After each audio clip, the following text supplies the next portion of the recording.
Yo, what is going on, everybody? Welcome to episode 128 of Miami Dolphins content. Your boy Bleezy CT, the main man Amicus in the house. Tonight we're going to be talking about, is Tua holding out or is he holding the door on the haters?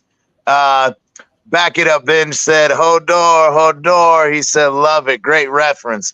Yes, sir. One of my kids are named after a character from Game of Thrones. So for all those fucktards who like to watch the show and not actually read the book. It's much better. Anyway, let's go. What is going on, boys? We're going to be talking about the subtitle.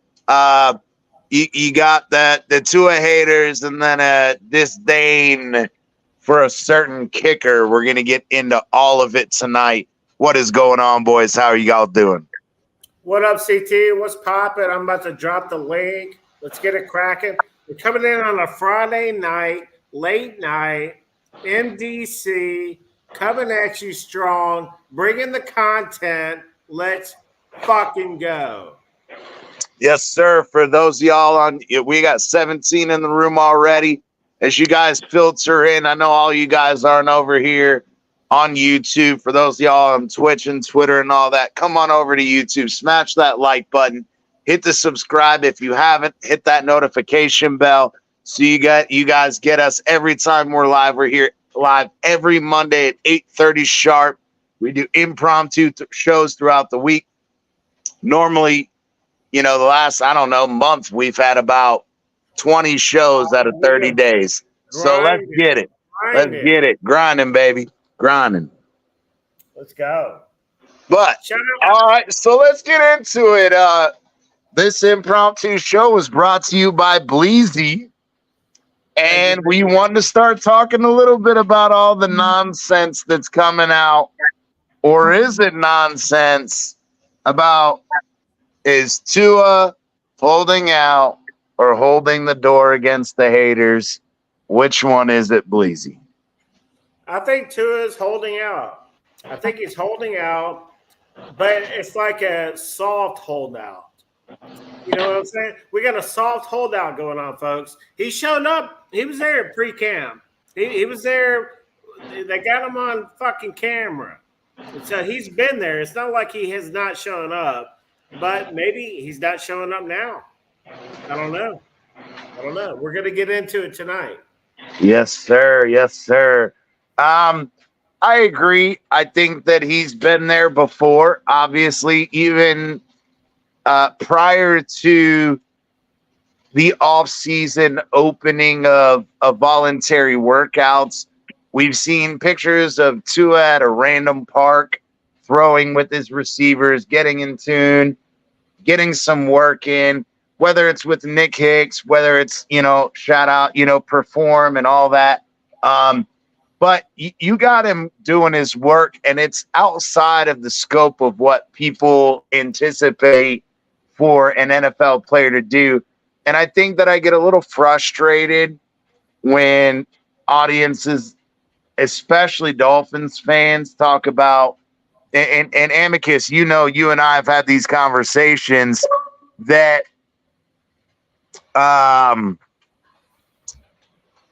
fuck. All right, so we're going to go ahead and we're going to do that, and then we're going to fucking, Colin, you want to fucking keep running your mouth, bro, you'll be banned. So anyway, the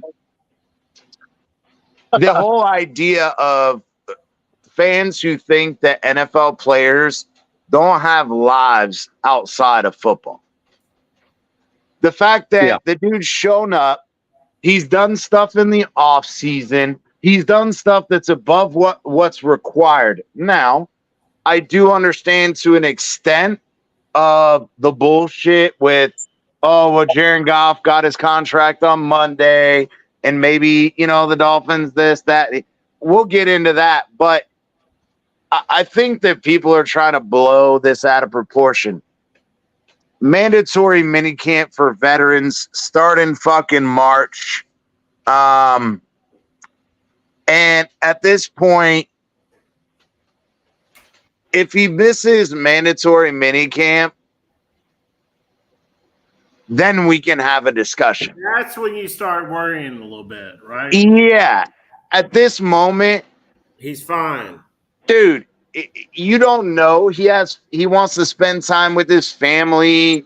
You don't know all the goings on. You see him doing all the work with Nick Hicks and all this. Like, people want to insinuate that because you haven't seen him at a couple of days at voluntary workouts that magically he's in a holdout.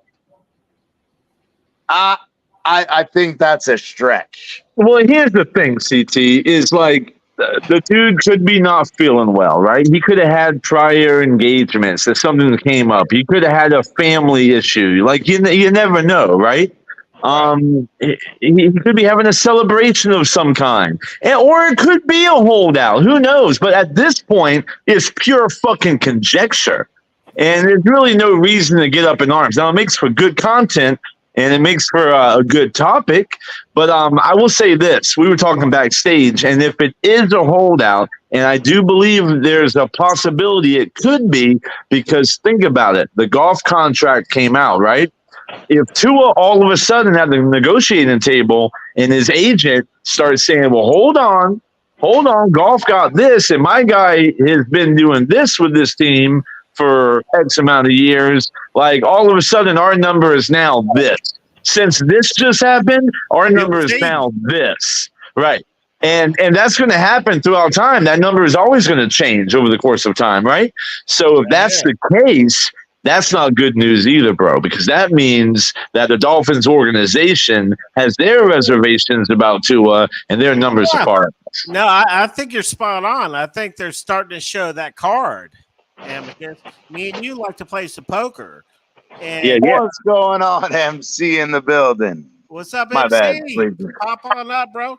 But no, I think the Dolphins are starting to show their hand a little bit. Like, they may not be 100% sold on Tua, even though they're saying they are. I mean, how can you not do a contract? The Bengals got their contract done real quick. The Chargers got that contract done real quick. But for some reason, we can't get a contract done. Right. Now, I can agree with everything you just said. Now, the pushback to that is Tua actually missed voluntary workouts prior to this ordeal, quote unquote, because of the golf contract and all of that. Tua missed time before that too, but nobody was saying it was a holdout. So why is it magically all of a sudden a holdout? That's where I'll tell you why. Because he's staring down the barrel of a fifth-year option, and everyone's getting deals except him. That's why. Yeah, but we all talked about he's with athletes first. We know they're a bunch of hard-nosed fucks, and sometimes they try to push a little bit too much, a la Christian Wilkins. But if he bets on himself and he pulls a Christian Wilkins and he does ball out and we didn't want to pay him, who's to stop him from walking away from us too? Well, but hear this out. Christian Wilkins is a defensive tackle is one thing, right? A quarterback is another. Like you can replace a DT a lot easier than you can replace a quarterback in the NFL. That's just facts. And I agree with that. I'm not saying that. I'm just saying all of a sudden people want to make it into something it's not. Now, come June 4th during mandatory minicamp and he's not there, then we could have a discussion. But I think, like you said, I agree 1,000%. It's pure speculation. It's good content to a degree, but then it just fuels, especially the Tua haters and the Tua lovers, to continue to freaking wage war when we all know that the truth is somewhere in the middle. We know that the truth is somewhere in the middle. It's not a good look for the Dolphins, man. Chris Greer is really the one looking like a schmuck because, like I said, everybody else got their deal done. but for some reason, Tua can't get the deal done. And like I said again, it comes back to the more they do this, the more I'm starting to believe they're not sold on Tua and his durability. Yeah, and like I said backstage, I'll say it again. The Dolphins, from a business standpoint, they don't mind paying a premium price if they know they're purchasing a damn good product. But Right? Yeah, they have to if you don't believe that you're purchasing a good product, the last thing anybody wants is buyer's remorse, because you can't return the item and get your money back.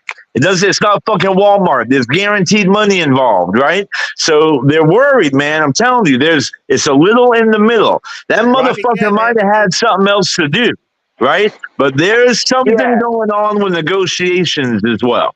Oh, I agree. Right And that's again, where I advocates. said I don't think it's pure negotiations. I think it's somewhere in the middle, but people want to extricate this into something that I don't believe that it warrants that kind of worry or chaos in this very moment. MCJB in the building, Colin too. Talk to us, MC, MC. Let's give go us to your MC. opinion on it. What are you thinking about the situation, MC? My bad. I have not been paying attention at all. What's up, everybody? What are we talking Have about? you heard about the Tua possible? He's holding out. Have you heard all that chatter? I can't get into it because I don't even know what's going on. I've been driving all day. I just arrived in Orlando, so I don't know what's going on. What's going on? Shit, you're in Orlando. Well, there's a So lot of what essentially happened, MC, is that Tua apparently, according to reports, was absent from yesterday and today's voluntary workouts. We know that he's missed voluntary workouts earlier in the offseason as well. But now all of a sudden, because of the Jared Goff contract signing on Monday, don't tell me now that. people are trying to say that he's holding out. And I was like, look, we don't know. He might have something to do with his family, but they do bring up a good point. It could be that way, but we won't know for sure real quick. until June 4th. And cannot. June 4th is the start of mandatory veteran mini camp. And if Tua holds out then, okay, then we could have a discussion. But I think that people are trying to make something out of nothing, in my opinion. Go ahead, I MC. think people are just overthinking it. Like, it's voluntary practice. It's Yeah. rookie mini camps. It's really these Right. voluntary practices are really for the rookies. Fucking May. And it's May, bro, right? Like, it's spring football for high school. Like, give it a break. Like Exactly. Tua don't need to report until what is it, July or June? July. It's not. It's June 4th. June 4th Then is mandatory mini camp for veterans on June 4th. Now, like you just said, on June 4th, if he's not there, okay, then we could have a discussion. Doc. We got Dr. Yes, sir. He said, this is business. Doc, get your butt up here, brother. Drop that link one more time in case he doesn't have it, Bleezy. But I'd love to see his opinion on this one. Colin, what's going on, brother? Give us your opinion. What do you think the fuck's going on here, bro? Man, I think that shit, they're gonna get it figured out, man. They're not gonna wanna pay him before he holds out, man. So I'm taking over CT's spot today, man. I'm chilling in the side by side, as y'all can see, man. My picture, I'm hanging out, chilling. Got the side by side. That's a side by side, man. CT knows about it too. We fucking rode this. So anyway, either Colin can be respectful or you can fucking not be on the show anymore. What the fuck was he talking about? A side by side? Nah, he's just he was taking a picture from my old Instagram page because he got butt hurt because I didn't go follow his mom's all ex-boyfriend. right. So yeah, Hey, All that was a pic. Hold on, that was a picture of you on the back of that quad, that utility vehicle. yeah, we were out. I was out there in the Everglades on it with a bunch of buddies. right, let's talk about Doc saying that this is business. Yeah, I agree, man. I don't know though. I mean, I Is don't. it? I Is mean, it? it is. It is, and the fact that the agents involved. I think that's what he's saying because it's like Tua just showed that he wants to play. He showed up at camp, but like Doc saying, this is business, and if his agent says, "Dude, stay home," let me pound out this deal, then Tua's gonna stay home, man. And I can agree with that, but I'm not gonna panic until it happens on June 4th.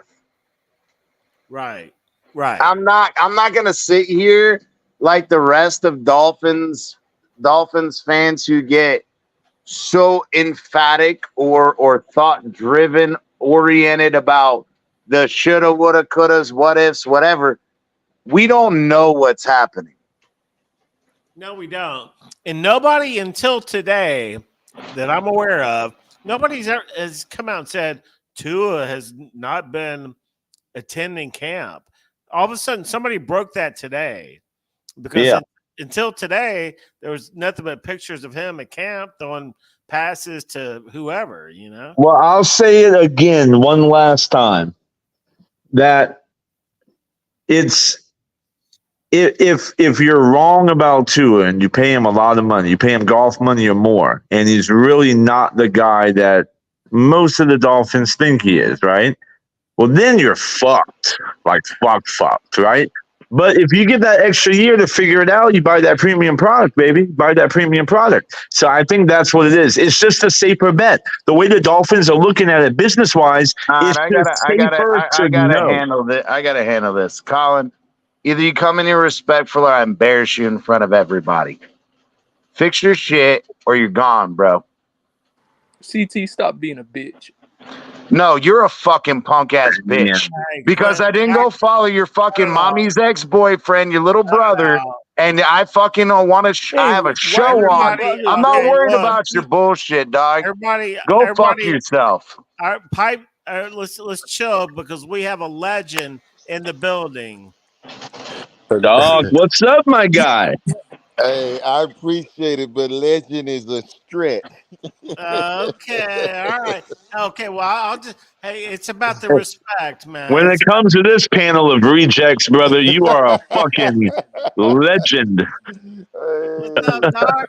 it's good, man. Y'all The are doc nuts, always man. bringing the good shit, brother. Let's go. Y'all are nuts, man. But when I say it's business, I mean there are a couple things. If you're a tour and you love your team, but you gotta send a message, but you want to prepare, you miss a couple of these to make a quasi statement, right? Now, Mm-hmm. I agree that June 4th it gets really real. But Mm-hmm. now is the time to make a statement and do some business moves to say, y'all know I'm in with the Dolphins, and y'all know I done put up with a lot of y'all's stuff, Mm-hmm. Yeah. and I Right. deserve to get paid. Okay. So we So you're gonna do, saying, all yeah. right. So I think that in my mind, Tool has always been a professional, and this is the professional way to do it. You know, you go come to a lot of the stuff, but I'm gonna send a message that hey, I'm over here and I'm I like expecting to that. get this done. Yeah, Right. it is In, a in business. the middle of May, right, Doc? This is a Right. time Yeah. when you do something like Well, you that. know what, Dom? That's a great point because, like, it's better to do it now and send a little message and have the agent get on the phone and say, "Hey, all right, normally my guy would be there, but now he's Right. not. It's not hurting the team because it's not mandatory, but he could be there and get that extra work in with the rookies. But we gotta find that common ground." And Tua, it like a lot of people come out and say, "Hey, man, I'm not going to camp till I get my deal." Tua could summarily come out and say, but we know he's not that type of guy, and Right. so I think this is his way of Yeah. doing it. And also, it presses like you say, his agents are hard nosed, and they're saying, "Look, the man, don't force us to not come in June, and this turn into a really big thing. You know about Tua non and Tua haters, Yeah. and this gonna set the fan base on just 25. So let's Yeah. work and get this done." So let me ask you this, Doc, because I don't know if you heard my take earlier that, I don't think the Dolphins mind paying that premium price if they get another year to see what the product is like. They don't mind paying the premium price if they know they're getting a good product, right? But what Right. about the idea that they do have a bit of reservation and the last thing you want is buyer's remorse on a huge guaranteed contract?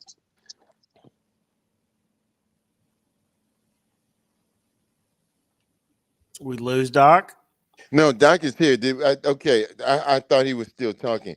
I tend to agree with that sentiment. I think that the Dolphins have a number in mind, and Tua's Mhm. camp has a number in mind. Mhm. The reality of it is we have evidence of Tua's career, and while we think his trajectory is still in front of him, the Dolphins have to, and I think we talked about this the last time I was on the show. The Dolphins have to protect themselves, Right. and Tua has to get his bag, and so that's where we're at of them, going and wrestling with it and grooming the situation. Yeah, I mean, my whole point, Doc, was you don't mind paying $80,000 for the bins, right? You know it's a sweet ride, but Well, you don't The want to what pay Beamer, you don't want to pay $50,000 for the limit. what I'm right, saying, what I'm right. saying is, But I think that you buy a $75,000 Benz, even if it got a little wear and tear on that engine. Yeah, exactly. Great Not only does it analogy, got a my little, brother. Great hold analogy. on, because I haven't said shit on this, and I want to get on this with Mr. Dot Brown. Now, I agree with you. Even if you got some mileage on it, or hey, it's got a ding in the fender, right? Oh, it's got a scratch on the paint. It's still a good Right, quarterback. right, exactly. And you And at made the the same statement of what? time, as the market dictates, it's Yes, part of it the just is market. what it is. It is what it Yeah, is. and that's where I feel like people try to take it personally when it's like, dude, he's gonna get paid either way. Let me tell you this. My wife, she just retired, and she says, we wanted to get her a 2024 Cadillac Escalade for her retirement. We had one before, and she wanted one again for her retirement. So I'm like, bet. The Cadillac Escalade fully loaded is 125. I said, hell no. I went down to the 2022, and it was 95,000. You know what I mean? So I'm like, Mhm. Yeah. damn, do I just go Yeah, ahead and get the 2024 price? Or do I, get the right. 2022? And I think that that's where the Dolphins are. They want to at a REIT price that they have, but Tua is saying, look, this 2024, man, and we Well, Yeah, come. let me that's a great let me say this too, though, Doc. You can want to pay like $70,000 for that Benz because it's got a couple of scratches on it and whatnot. But you know as well as I know that Benz depreciates quite a bit after it's been in a few wrecks. Hey And Doc, see, the Tua Benz Well, has that's been in a maybe. couple of Well, wrecks. I think the answer is that's maybe, and that's where we're at with this. Maybe it depreciates, or maybe, and for for us, we hope that it gets better. The more those engines, some of them engines don't get to go until they get 100,000 miles on them, right. and that We're talking about a ceiling. We're looking at his yeah, ceiling. Hey Doc, what the thing about it to me is the Chargers, they didn't have a problem getting their deal done with Herbert. You right. know, the Bengals, they signed Burrow. His deal has been done too. That's the same draft class. What's up with how come we can't get the deal done? I think that the Dolphins are being prudent. I think that the with the Tua's injuries and with those concussions and with the Right? hip and with Yeah. the hip and all of that, the Dolphins are doing what you want a good franchise to do It's is smart. hedge Yeah. to Right. hedge its bets. And that sucks for the player and that sucks for the fan base who love Tua, but that's the reality of it. As much as I'm a Tua guy, we Wow. gotta have some insurance, man. We just That's gotta well have said. some. That's Hey, well said. the Because CT. Go ahead, Lucy. Sorry. real quick, because I talked about it the other night on the show. Herbert, I think the Chargers jumped the gun with Herbert paying him all that money. Yeah. Yeah. Hey, by the way, that was really cool how we had a whole conversation about Tua's contract with the analogy of cars coming off the lot. CT can most certainly relate to this analogy because he drives a Pinto, so he knows exactly what depreciation involves. Yes. Uh oh, he's Oh gonna my come in God. swinging. Look out! When you got a fucking bro, when you got a brand new fucking truck, $80,000, you fucking pull that shit off the lot. That bitch goes from 80,000 to 65. You ain't Yeah. even put fucking 10 miles on it, brother. You ain't even put 10 miles on it. Well, I'm just saying, I do think the That's Dolphin the Herbert organization. analogy so far for damn sure. Yeah, I do think the Dolphin organization is a little worried about the history of injuries, but more so, they just. I'm gonna be honest with you. I think they're not sure what. You know how I feel Burrow is a little overrated because he has Higgins and Chase. And I think the Dolphins organization is a little unsure about Tua because he has Waddle and Tyreek. And I think you're not going to learn much this year because you're still going to have them, but at least you can see him operate another year before you pay a premium price. I just think they have their reservations, man. I said it last show. The longer this goes on, the more I think we're not going to pay him this year. I I don't. don't I know. mean, you have I to pay. think he gets paid relatively soon. They've started the talks. They wanted to see what happened and all of that, and I think that I really think that it gets done. What? You can't. I don't think that it's just not good for business for this to linger on, man. Yeah, I It's agree. really What do you not. think about I what? think you put some safeguards. We talked about I this last agree. time. Maybe a 4-year deal. This is just, Yeah, some things is just not good for business, and I don't think this going, I further love because your 4-year deal plan, man. I love that. I that's a thought good yeah. idea. But what do you think if they try to incentivize this whole thing, like really more so than any other quarterback contract in the past? Because see Well, that would ease the their problem corns a with little. that, but the problem with that, Amicus, is this. So, and I love Doc. We talked about this the last time you were on the show. I love your fucking takes on that. The issue with that though is not the 4-year deal. I love that idea. We talked about that. It's good for both sides. But the backside of that is you come out and you try to incentivize the deal with the guy who has already been a Pro Bowler starter. So you can't throw that into a contract, right? Then you got his amount of passing yards, his amount of touchdowns. Well, remember, if you laid in a contract, if they've already reached that milestone, then it's automatically counts against the cap. So now you have to give him milestones that he hasn't reached yet to make it not count against the contract. Okay, how about this for an That idea? becomes difficult. All right, check That- this out. What if they split it in the middle and do something like this?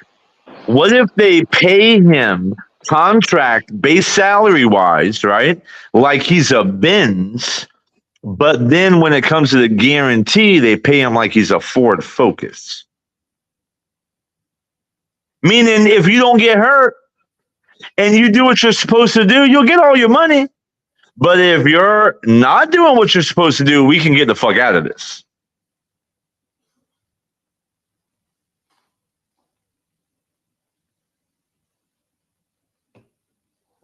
Wait a minute. Did that What? confuse everybody? Hang on, man. I had to drop out for a second. I'm back. My bad. Can you guys hear me now? Yeah. I was saying no. So I agree with that. And I don't blame you for that. I'm the same way. Everybody think, oh, you're a Tua lover. No, if he's not going to lead us to the promised land, I don't give a fuck, right? But at So the just same give them time, lower. Yeah, give I them small don't guaranteed. exactly. So if you can make it to where you give them guaranteed money, but you do it in a way in which Allah, and I hate to say this because Doc Brown's probably going to kill me for this, but Allah, the way that the Bills did it with Allen is you take one big year of a cap hit, but the rest of it's not that bad because then again, if he balls the fuck out, you've already signed him into a contract that saves you money down the road, a lot of what they did with Josh Allen, where, okay, he doesn't work out. Yeah, you got to take a big cap hit. You can move on, whatever. Down the road, the cap hit isn't that bad, right? See, the problem, CT, But then, is hold on. Let me finish real quick. But here's the benefit to that, right? The benefit to that is, okay, you pay him one inflated year, but the rest of the years are at good numbers that if he is balling out, then it allows you to build a team around him. yeah. Because his cap hit is lower on the remaining years. So it gives an out, but also if you don't need the out because he is the guy, you still have enough cap room to put a team around him. Yeah, one of the problems is like with Deshaun Watson, fully guaranteed. The guaranteed money has gotten really, really crazy. It's just like expected, right? And because how dangerous the sport is, nobody wants to like work for that money. It's like because you don't have to work for it. If it's guaranteed, you literally don't have to work for it. If I'm to his agent, I'm saying, look at what Deshaun Watson's money, look at Burrow's money, look at Herbert's money. I'm wanting all that, and then some. Yeah, but the Dolphins are looking at it from an owner's perspective. Like, damn, man, y'all gave that motherfucker $230 guaranteed, and he's not even good. But look at this. Every name that you just said, has any of them to date lived up to that contract? No, Deshaun Watson, absolutely not. Burrow No. hasn't. He's been hurt since he got paid. Herbert hasn't. None of them to date. Now, I mean, that may change. Joe Burrow being hurt. Oh, wait. He's the fucking highest paid, but yet he's more injury prone than Tua is when the last two seasons he's played have ended in season-ending injuries. And guess who earned every penny of their fucking contract? Oh, and yeah, then that's some. because they lowballed your ass. That's because they lowballed him and he accepted it. That's a Josh Allen problem. At the time, it was the biggest contract in the NFL, CT. Yeah, knowing that again. Go ahead, Doc. No, I was just saying that that's what the dilemma is for the Dolphins. You know, for Tua, it's all about the guaranteed money. We know that. All of that other stuff don't matter. It's the guaranteed money. And, you know, all athletes have egos, and Tua fully expects to be in the top four highest paid quarterbacks. I mean, that's what his agents is telling him. It's always next man up.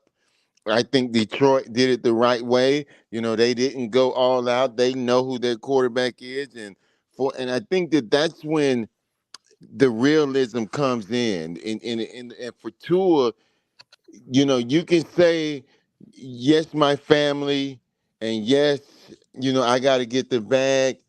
But when these guys make this there is the element of sacrificing self over team as well, and that's just the real thing. And the guys who really care about, a la Patrick Mahomes, really care about winning and Super Bowls and all of that, they do something with the contracts to help the team, and I hope that's where Tua is. Yeah, that's what Josh Allen's doing right now. Brady did that. Well, Josh Allen's going to be looking to break the bank next year, but Yeah, but he's still a team-friendly guy, and he's I also think Tua is too. I think Tua will try to work. I mean, but I don't know. He's also at the point of his career where it's time for him to get paid.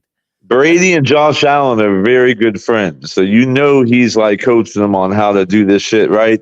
Like I'm telling y'all, man, let Allen win that first ring. You're gonna see a run. You'll see a run. Don't let him get that first ring. I think I don't know, Doc. I've been saying it for the past couple of weeks. I don't. I mean, it seems like they could go get a deal done in a couple of hours at the airport. To me, you know, if they really wanted to. Yeah. 4 years, 200 million, 75 guaranteed. There you go. That's a deal. You would think. That's 50 million a year, right? He hasn't even won a playoff game, man. Like give him 50 million a year, be fucking happy, shut the fuck up. But the guaranteed money is low because we have our reservations. That's a good deal. I think like Doc saying, this is the time of year when you make a move like this. You play a little hardball, to his saying, hey, don't play with me, pay me, don't make me hold out in June, July. Exactly what Doc was saying. I think, once again, he's spot on. I mean, you can even give him 60 million a year. Give him 240. Yeah. Give him 240 for 4 years, but make the guarantee only 50 million. See, but he won't do that because they got to have that guaranteed money. Why? Go out there and fucking play. You got a history of injuries. Fucking go out there and play. I think the Dolphins are showing their cards, Amicus, as far as they may be a little worried he's going to get injured. They may be worried about giving that long-term deal. Mm-hmm. I mean, you have to be. I mean, that's a real thing. I mean, again, I'm a Tua guy, but you got to be realistic about what you're dealing with. Mm-hmm. Yeah. Yeah, you do. It's the facts. It's the facts, man. Last year you played a full season, but you know what? It's almost like we designed that offense for him to stay healthy all year, which is a smart thing to do. And so the jiu-jitsu helped him out. He said he added the weight to help him stay non-injured, but he said that the extra weight really wasn't that big of a deal. It was the jiu-jitsu helped him out more, and so he lost that weight. He lost a little bit of weight, and so he's coming back. I think that's a good move. But he's been injury prone his whole career. We know that in college. We know about all that. It's an entitlement mindset, in my opinion. Like this guarantee money has gotten out of hand. It really is. Look at Deshaun Watson right now. That motherfucker, $230 million, ain't done shit. How is that fair? Honestly, how is that fair to an organization that they got to pay this motherfucker $230 million and he can't win a fucking football game? That's karma like a mug. So, yeah, it is. We were bitching about the Chargers effing everything up with Herbert's contract. Cleveland really effed everything up. Yeah, but the thing is it's not Cleveland. I really think that, honestly, as a matter of fact, Deshaun Watson fucked it up. I think Cleveland fucked it up to a degree, but almost a la, and I hate to say this, and I don't mean to be controversial in it, but we had guys like Le'Veon Bell who sat out, right? He sat out that year. Well, then Deshaun Watson said, I'm not going to settle with these girls. I didn't do this, blah, blah, blah. But then he turns around a year later and settles with them anyway. So now you've given up a year of your prime, and Cleveland was banking on that. You didn't perform, and Yeah. guess who's the one that has to reap what they sowed is Cleveland and the fact that they fully guaranteed his contract. You Yeah, know, well, exactly. Look at Burrow. You mentioned Burrow. His bitch ass hasn't been on the field in 2 fucking years. Yeah, they gave him all this fucking guaranteed money because he went to one Super Bowl, and honestly, he was fucking like that was just Riding a the luck fucking of the wave. Riding the yeah, fucking rode a wave. wave. Yeah, after the Bills and the Chiefs beat the living hell out of each other. I mean, it's but with Deshaun Watson, the reason why that was so stupid because there was no reason for them to do that. Right. None.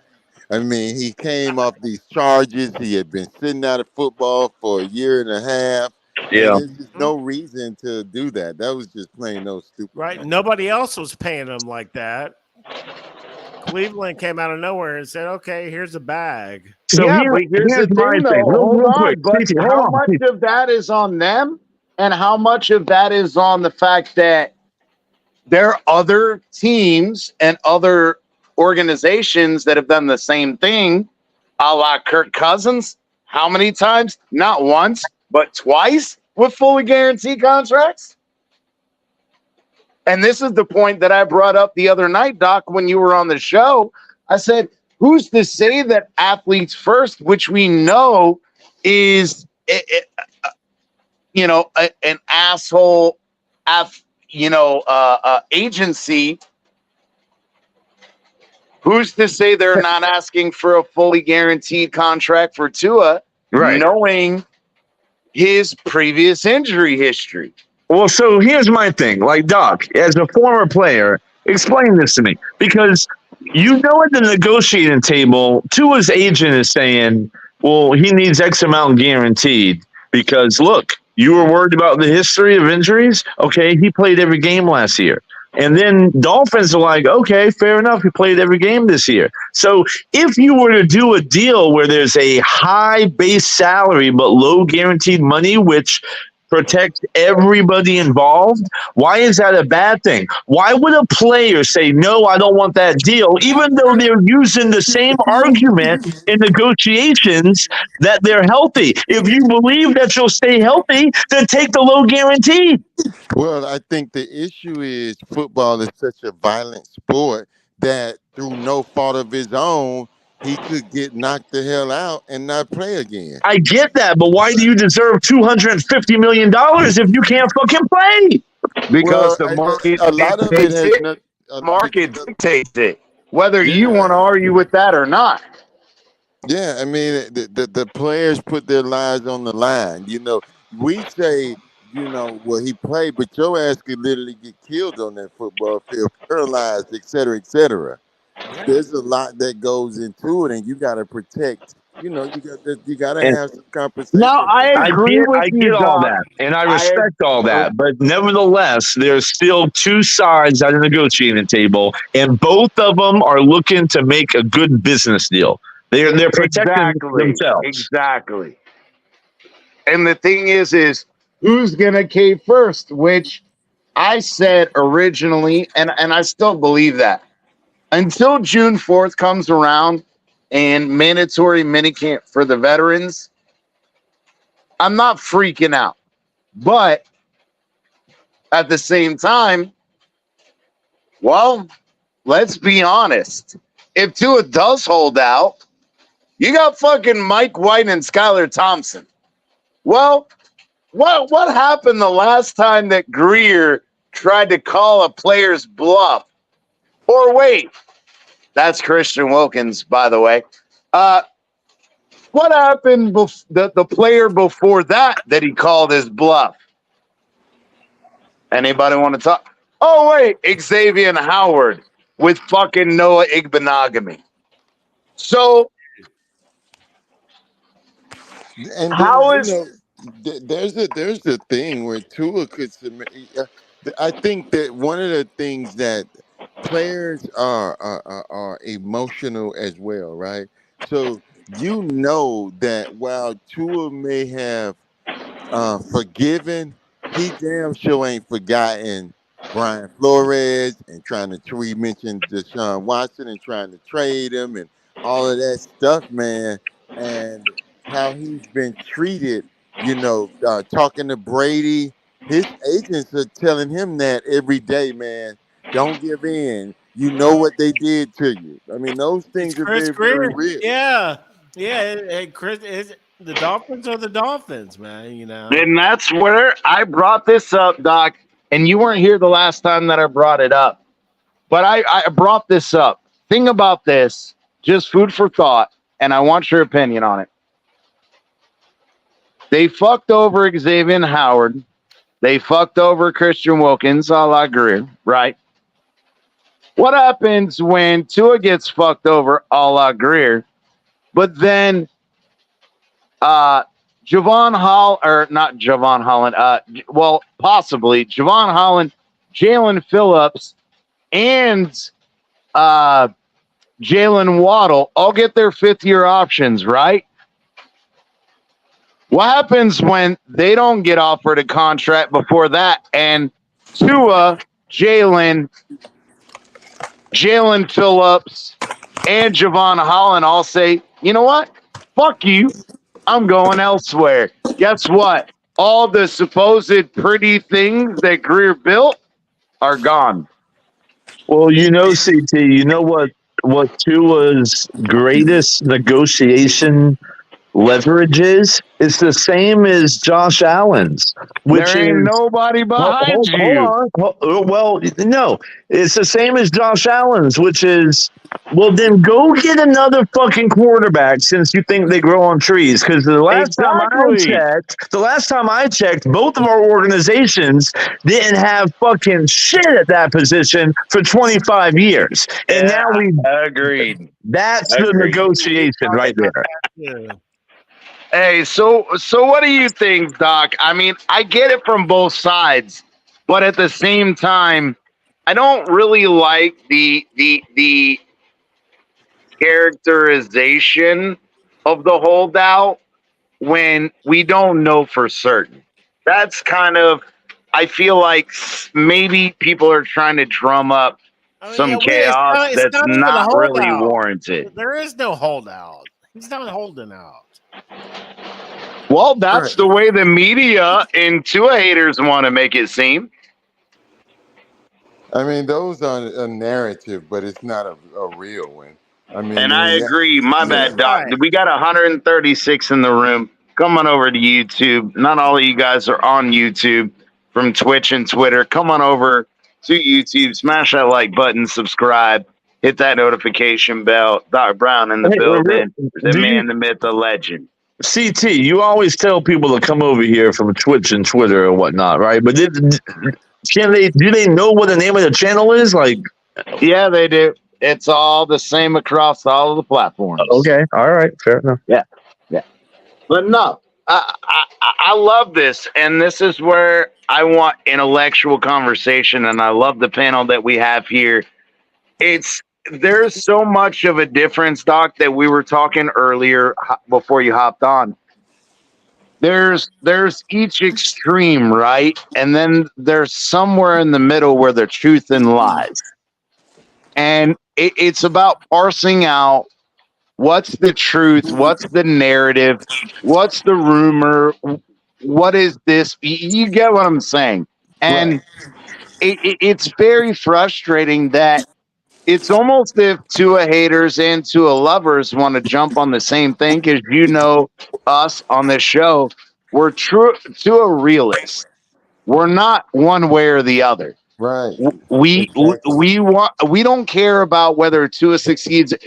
I mean, obviously we want Tua to succeed, but if he doesn't, and I'm not tied to him, I don't give a shit.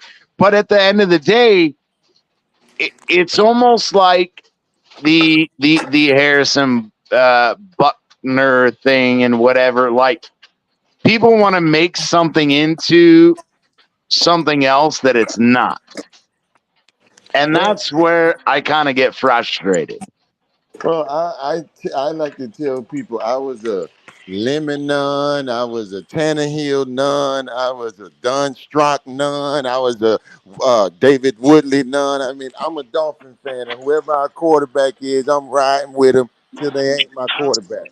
and I agree, and I try to do that too. But at the same time, it's like Ryan Tannehill, John Beck, uh, his short career and Pat White. Oh, Um, shit. you can support your quarterback, but as a realist, you know and you see things that concern you or that aren't going to work out. Whether it was Josh Rosen, whether all the I could give Hey, numerous Doc, examples, and I'm not Doc, going down all the fucking list. I know what Doc's saying. Doc's saying I'm rocking with this guy. I'm down with him. Hey, Doc, I'm a Tua fan. I'm a Tua fan. I'm supporting him, but at the same time, I know he's going to throw some picks. Well, you Right. have to be a Tua fan if you're a Dolphin fan. I get it because he ain't had a quarterback in 25 fucking years, Well, I he's mean, hey, just like the best man. You fucking got Bills, Spencer bro. Marina. Until right? Josh Allen, But until Josh I know he's Allen, going to throw some picks. I know Tua's going to throw some picks, but at the same time, when he's on, when he's on in he's offense on. is He's popping, on. it looks really good. And I then mean, it's there the are next times step where for he him. looks like Josh Allen, like a one read quarterback chucking up some balls. Oh my God! Why? Oh, Why? come All right, on. I tell got him to what get to the say. one dig in, Amicus. Come on. Hey, I didn't go all night without digging in once. I got to dig in once. Doc, you know what I'm saying? You know about that run and shoot. Doc, let me ask you a question, if you don't mind. Who threw you your best ball? What's the best ball you ever seen? Oh, without question, it's Warren Moon. I mean, Warren I, Moon, baby. I All mean, right, all right. Now that was a real quarterback. You see, you Oh, ain't now he's had a going to go Come down quarterback in this on. 25 road. fucking See, years. hey, all right. Amicus, stop it. I know where you're going before you even go there. No, go ahead, finish. I'm he's sorry, going but to that's the fucked up. game. That's fucked up. No, he's Because going to the even Dog game. knows where you were going. He's Stop going it. to the game before they lost 4 Super Bowls in a row. Yeah, exactly. He was Oh. trying to set you up, Doc. He was Yeah. trying to set you up, brother. He was trying to set you up. Stop When it. in reality, we actually set them up to be 4-time losers. Hey, Oh, let's get it. you realize we won that championship game against the Dolphins, kept y'all out of the Super Bowl, and like what was that, 91, 92? Yeah, yeah. So don't hate. Hey, we can hate on the one read quarterback you got, though. Yeah, but CT, you say the one read quarterback is a trolling mechanism, but people might actually believe you, and that's the thing. Like you lose a little bit of credibility when you call somebody like Josh Allen a one read quarterback. In my opinion. Well, it's the same way, vice versa, when you call to a one read quarterback on No, the I street. didn't call him. I just said you should pay Yes, the you have. motherfucker because you Yes, haven't you had a have. Hey, quarterback in all 25 right. I'm not years. worried about Josh Allen. Hey, Doc, real quick. Bleezy Uh, always gets that way when real quick, Doc, because one of my keys to a Super Bowl winning team is a good defense. Yes. What are your thoughts about Anthony Weaver? What are we going to be looking at on defense this year? Well, you can only go by where he's been and what he's got. And I've always thought that us going, he's going to have a more of a hybrid front. But the thing about his defenses is they really get after it. And that's what I thought last year. We were under Flores and what was the knucklehead No, after him? Fangio, when he wanted No, to play that zone yeah. scheme. And I'm saying with Flores Boyer, and then what was the guy after Flores? Boyer, after Yeah. Boyer, that. We had built this getting, predicated on blitzing and getting after it and all of that. And I right? think that we had players built for that, and Fangio tried to fit some square, Mm-hmm. round holes into some Yes, he square did. pegs or however that goes. And now I think that it's been fortunate that Weaver has been able to some degree, go out on defense because of the amount of change that we had on defense and get the kind of players that he wants for his that he defense. wants. So I really think our defense is going to be better just from that See, I standpoint. love that. I think that's the key to this Miami Dolphins team. Tighten up that defense. Now I want to ask a quick question. Now you brought that up, Doc, and I agree. But one of my concerns is the fact that we have nearly 12 defensive tackles on the roster. And a lot of them have guaranteed money. Not that, the younger guys, their guaranteed money is nothing. It's like 250,000 or whatever. But being a defensive lineman oriented guy, does it concern you, or does it make you think a certain way, in the fact that we have brought in so many bodies that he does not believe in the talent beyond Zach Sealer? Well, I think that he has gotten the guys that's in there. At least he's had to sign off on them. So he's, whether whatever happens with them, he's gonna have guys that he at least sees something in them because he had to sign off on them. So I get your point, but again, we're gonna find out. I love the fact that you brought up Zach Sealer. I mean, we're gonna find out how good he really is. I think he's a dog. I think he's a. I don't see him as a one. If you're gonna go into the levels of a one, Yeah, dominant absolutely not. but I see him as a really good defensive lineman who's going to do Zach Sealer things. His motor, his energy. I think that he now becomes the leader of that defensive line, and I think his effort speaks volumes. He's going to be a guy that leads by example. So I think that the D tackles are a piece to the puzzle. I think that our edge rushers and our linebackers now is what's going to be the thing that really drives us. Okay. Yeah. So we did a show earlier this week, and I'm popping it up for you now, brother. Um, Based on that, it's a good segue into, we go out. We obviously played Jacksonville week 1. They're a Florida team. They're used to the heat. They're used to, obviously, they're a little bit farther north than us, but they still have the same degree. I mean, obviously it varies, but that advantage of the heat is taken away. We got the Bills in week 2. Does Josh Allen have enough time to make connection with Coleman and his other receivers?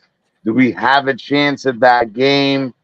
Uh, then we can talk about, out of the 8 home games that we have, only 3 of them are 1 o'clock in the heat, and one of those 3 are against a Florida team that is also used to the heat. What do you think about that as far as the schedule is concerned? Well, I agree that the weather has always been an advantage. So that's a real thing.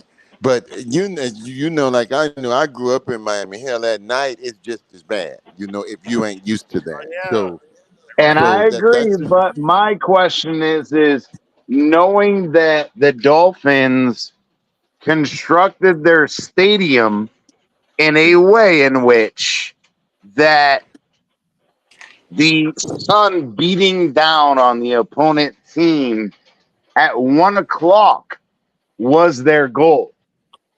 And Garfunkel has spoken about that on numerous occasions.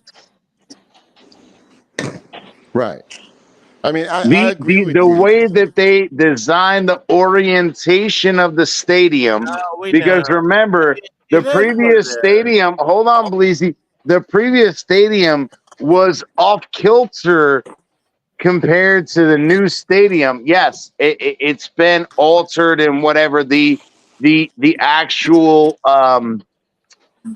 the field of the stadium has not changed No, spots. they got it dialed in. That fucking sunlight comes right in Exactly, but on the the way that they constructed the roof put Hey, it Doc. particularly.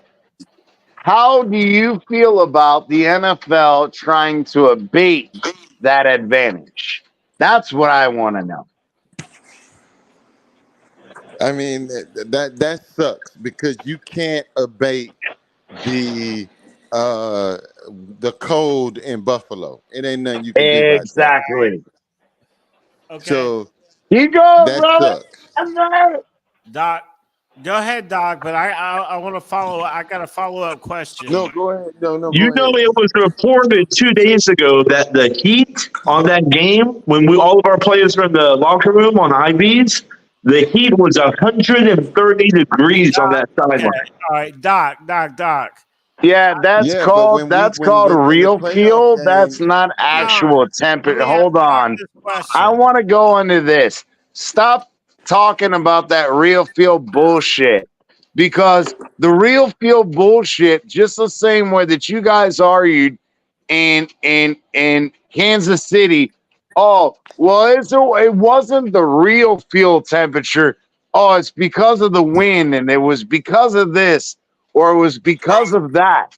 No, you it is what it is. well, Stop tell that to the fucking people Check this making whose it out. fingers. one way or Tell that the to the other. people whose fingers had to get amputated in Kansas City. Exactly, Doc. Doc, Let them know. Let Doc, them know. Doc, Doc. we talked about this on What? the show. The Yeah. fact that the NFL said that travel issues for guys in Buffalo were enough of a concern to move the game, right?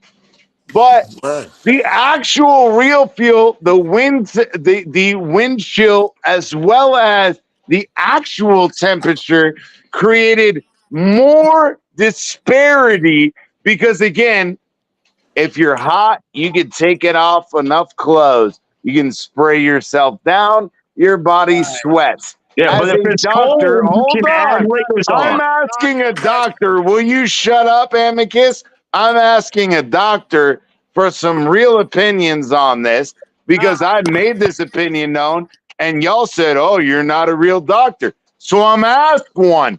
Okay. So let me finish. So I But we understand already laid the facts out. the difference between heat stroke. Heat stroke has a more detrimental immediate impact, right? Okay, somebody could die or whatever. Well, the same thing can be said for hypothermia. So if the NFL wanted to say that the travel conditions in Buffalo were concerning enough with well, which by the way, I have to point this out. The Buffalo Bills fans, they were riding the fucking sleds of where they were supposed to be shoveling out snow instead of actually shoveling the snow. So they had enough time to have fun, but the NFL wants to move that game. But when there's a actual health concern of frostbite, wind chill, possible amputations. We had the article. There were 12 different individuals. Now, 8 of the 12 individuals were actually Kansas City fans that had to be amputated. Then they go, oh, well, you should know what you're getting into. Well, yeah, then the Kansas City fans should have knew what they were getting into, but the NFL was not aware of what they were getting into. That seems to me in proclivity and ignorance on the NFL's part as far as safety health wise. As a doctor, please give me your opinion.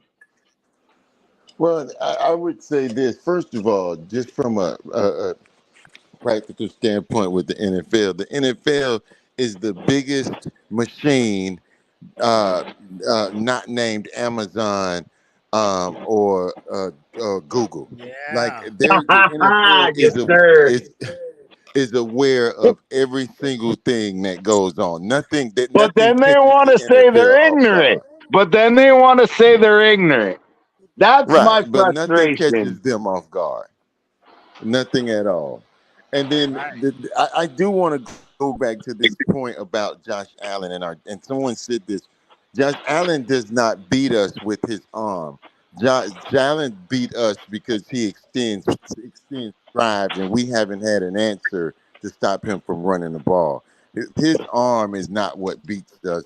Him being a one Right. read quarterback, we handled all of that shit. We just can't ever get off the field on third down when Right. he fucking around with him. Yes, So I did sir. want to go Let's back to get it, Doc. Let's get it, That's Doc. a great observation, man. On Now, my point. question is, Doc, on that. Yeah. Um, Okay. He's not a one read Hold quarterback, on. Let and him finish. Let us finish. nobody Don't that make me honestly mute you, looks at Amicus. film All would ever right. say So that. I'm gonna mute Amicus for a second. But Doc, him. I do want to ask this, and the reason you brought that up is this is very important to me, and it's not, at detriment to Amicus, who is the Bills fan, because he provides great insight. But my question as a doctor in this aspect, I want to, I don't want to put you on the spot, but I want a maybe a little bit clear answer in Well, I this. think that both of them matter. I mean, depending on where you're from, how your body regulates all of those things, one Yes. could be more or the other based on a given situation. It's kind of hard to just say, well, this one is more than that. Again, you look at the number of heat strokes that you have in that Buffalo game. They was damn carrying them Bills out of there, like a damn gurney after gurney. And then you look at what happened in the Kansas City game with all of those people, about to get amputated. I Yeah. mean, so it's a tough deal, but the NFL is aware of it, and people have home field advantage. You know what Minnesota the is a difference home is, field though? advantage for them Let because him they're on finish, that turf. I Amicus, am, and then I please. want to Let retort. him land. Let him land. No, I'm just saying that Minnesota is a home field advantage in that dome because they play there every week and they know it and they Right. understand what the decibels are and the crowd noise and all of that in their dome, and they turn that into a home field advantage for them. So it's just a thing that you got to play where you got to play at and deal with it. Yeah, but Right. dog, And here's I the thing. agree with Hold that. on now. I Let agree me with that. respond, Hold TT. on. Go ahead. Damn Go it. ahead. Go ahead. So, Go ahead. but Doc, I would say this in all due respect, in all fairness, we're talking about apples and oranges. In Miami, players were on IVs in the locker room. In Kansas City, no players were losing fingers. That was the fans because they didn't fucking dress But accordingly. I'm saying that. But I'm Okay, and saying I that you agree. don't Hold think that on. that weather had a serious effect on the players who play in Miami every week the same way. I mean, it's a serious thing for both of them. And I, that's I what I I agree. mean, if wanted I to say. players agree. were Hold freaking on, real quick, Amicus. I wanted to say this, and I brought this up in our previous argument. There's a difference between the players and the fans. Those are two different things. And as a former exercise physiologist, now in management, no longer a current physiologist, but again, in my experience, you there's a boss now. difference between, say it again, I'm sorry, Mr. Doc. I say you the boss now. Yeah, I am. Well, okay, I'm the underling boss. I'm a boss, but I ain't The the boss. underpause. I am Okay. not the boss. Cause shout out, Read not the that everybody tagline. gives a fuck, but The final boss. Doctor Barfield will always be the boss. Dr. Barfield is the man. But there's a difference between the NFL taking care of players and their medical staff taking care of players. You have, heating zones, you have cooling zones, you have all of these things Yeah, that team that's staff what I take want to care say. of. But my problem with that is making the argument about against fans and the Dolphins were there and Buffalo fans were having heat stroke in the stadium. That's not That's that's not okay. CT, that. great point. Real quick, I want to ask Doc. Doc, You mentioned the fans in Buffalo. hang on. Doc, I've been saying that I think I know I'm in the minority, but I think that the heat advantage that everybody says that Miami has in September, I think that's overrated, especially with today's technology. They got the cooling benches and everything. I think the See, heat. we were in the locker room with fucking IVs in our arm. Yeah, and so were our I think it's players. And overrated. so were our I think it's. players. I think the And heat guess what? advantage Then is that tells you overrated. right there, Amicus, that it has nothing to Doc, do. I want to hear Doc's opinion. Doc, Okay. All I right, think the Doc, heat give it to advantage us. is Because overrated. I'm tired of schooling some stupid fucks. I'd love you to fucking help me out in schooling some stupid fucks. Well, again, y'all know I'm gonna keep it 100, man. I think I fucking played in Pittsburgh, man. Um, in Three Rivers, man, and the wind, it was like in the teens, and the wind was hollering off Three Rivers Stadium, and it was cold as hell there, man. And then it affects you, and then obviously I'm from Miami and I grew up in that, so I was able to deal with it better because I Yes, grew up sir. in it, and I was Yeah. able to. And when I came to Texas with the Oilers, and when I went to college in Alabama, I was able to deal with the heat in those because I'm from Miami and I played there, and I was able to deal with it. So a lot of it just has to do with practicing in that heat in Miami changes you. You know what I mean? You learn Yeah, to you were adapt to used it. to it. Yeah, and But what I'm saying, Doc, I think it's overrated. I don't think it's that big of an advantage. I I don't know, It man. I does. think it's I you just think, look at Doc, it does. yeah. Based like you just said, the player. There are some guys who can adapt to it better, and we know But as what a about the doctor, we technology? know. What Hold about the on, Bleezy. technology? Hold They got on, the cooling Bleezy. fans and the cooling No, bench. Doc has a point, okay? Because listen, I grew up in South Carolina my whole life, 44 years, man. The humidity here is fucking brutal. People can't handle this heat. My Exactly. wife's South dad Florida. grew up. Hold on, I my live in wife's South dad Florida, grew up. and My my wife's son dad, played in soccer, and I was out there in the fucking middle of September at 12 o'clock.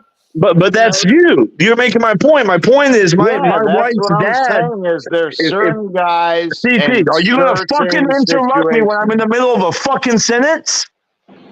I'm in No, the middle I of a was fucking actually making a sentence. comment before Let Bleezy me land. interrupted Let me me. finish the fucking sentence at least. Go ahead, My brother. wife's dad grew up in Pennsylvania, comes down here one time in the summer and almost passes out.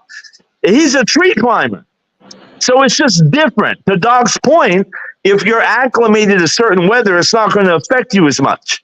That's what makes Yeah, the weather that different. was the point I was trying to make. Yeah, well, you got to Go let again. somebody finish their sentence, and I interrupt them in the middle of the fucking sentence. Yeah, even though Bleezy and you interrupted me, but you're fine. The whole point is again, each individual player has a difference. There is a discrepancy between each individual player, and that advantage is given on each individual player.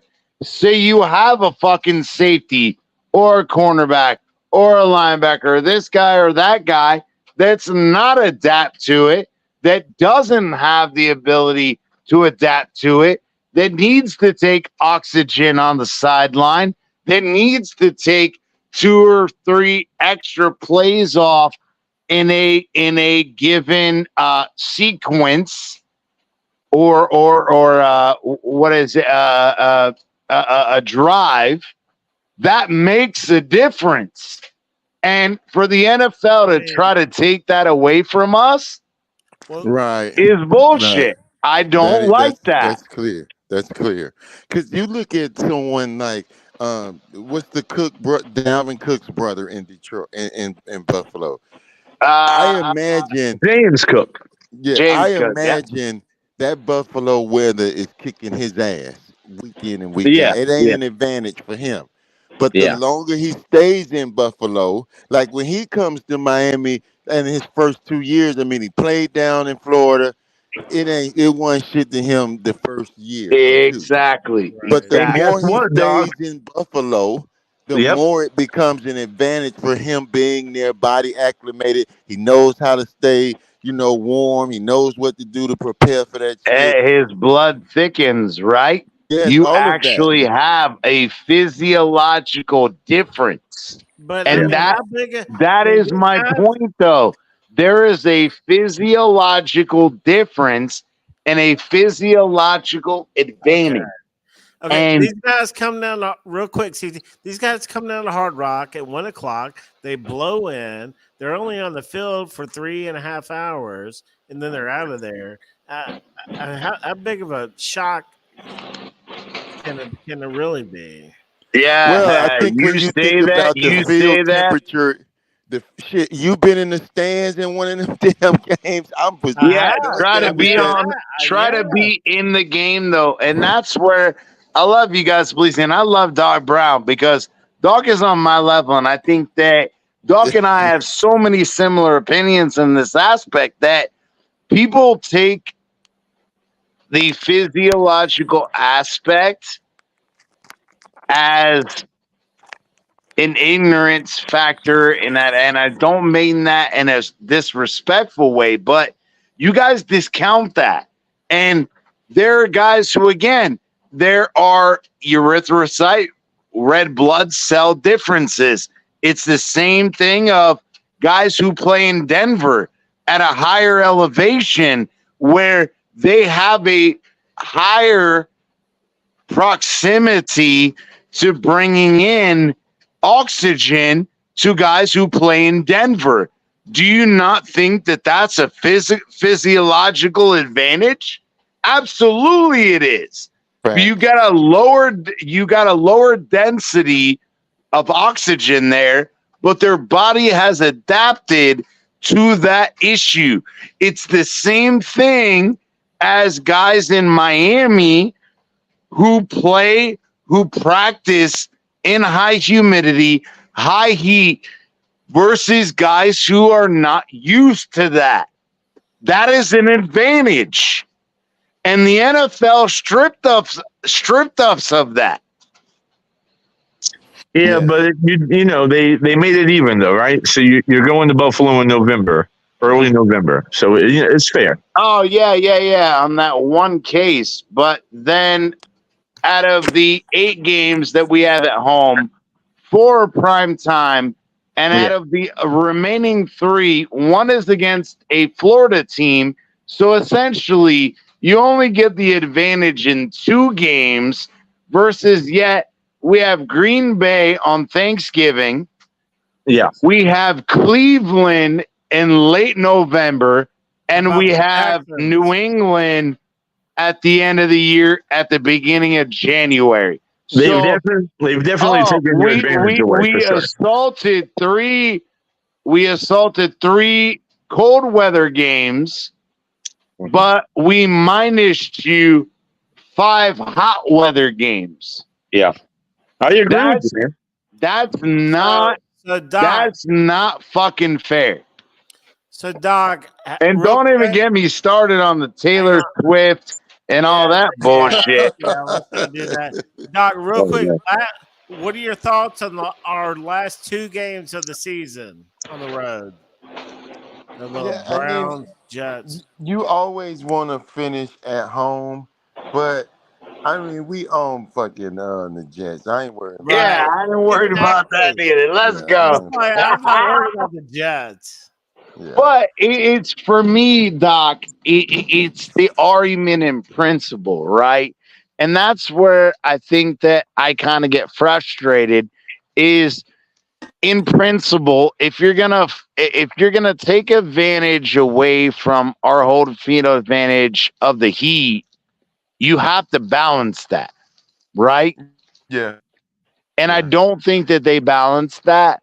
I think that they tried because of Buffalo bitch fans going, "Oh, it's too hard for me to sit in the stadium." Well, if you're willing to accommodate that, then why is it that you were willing to change the Buffalo Bills game based on travel conditions, but you weren't changing the game in Kansas City based on the risk or the adversity to injury to fans that were sitting in the stadium? So Oh, which one is it? So which one is it? And that's something the NFL has been unable to answer, just the same way that Kansas City and all this, we've heard all the BS coming out.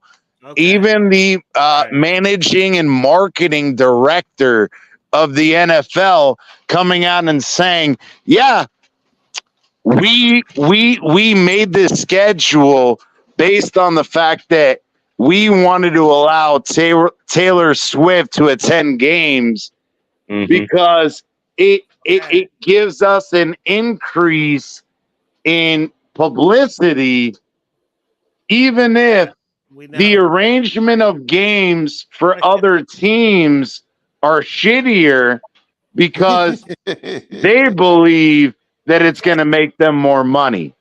Yeah, the NFL came out today and said that the Miami game was altered because of Taylor Swift's concert. Oh, they did. Yeah. Oh, that bro, that's fucking Okay. Doc. that is Doc. fucking What are your Doc? lawsuit after lawsuit All right. after TT. lawsuit. TT. Because Slow hold down. on, I want to ask Doc Brown as a Dolphins fan. Let me ask you this because we had this argument the other night. If you're saying that the NFL has reportedly docked all of these picks from the Dolphins because of tampering, because of quote unquote tanking, the integrity of the game, the integrity of gambling, and all of these things. Well, how is it that you're admitting that you purposefully manipulated the schedule to fit the schedule of a highly known, personality? How is that not misconstrued the same way that you wanted to say against the Dolphins, even if it's not an actual difference? The quote unquote words by the NFL in punishing the Dolphins was quote unquote, even the appearance or possible interpretation of deference to another club is an issue. How does the NFL betters and everyone else not see this as maybe it doesn't affect the actual games, but it sure as fuck appears like you fucking changed the schedule for her?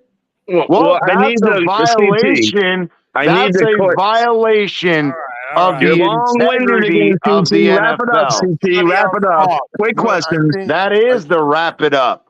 I That think is it comes.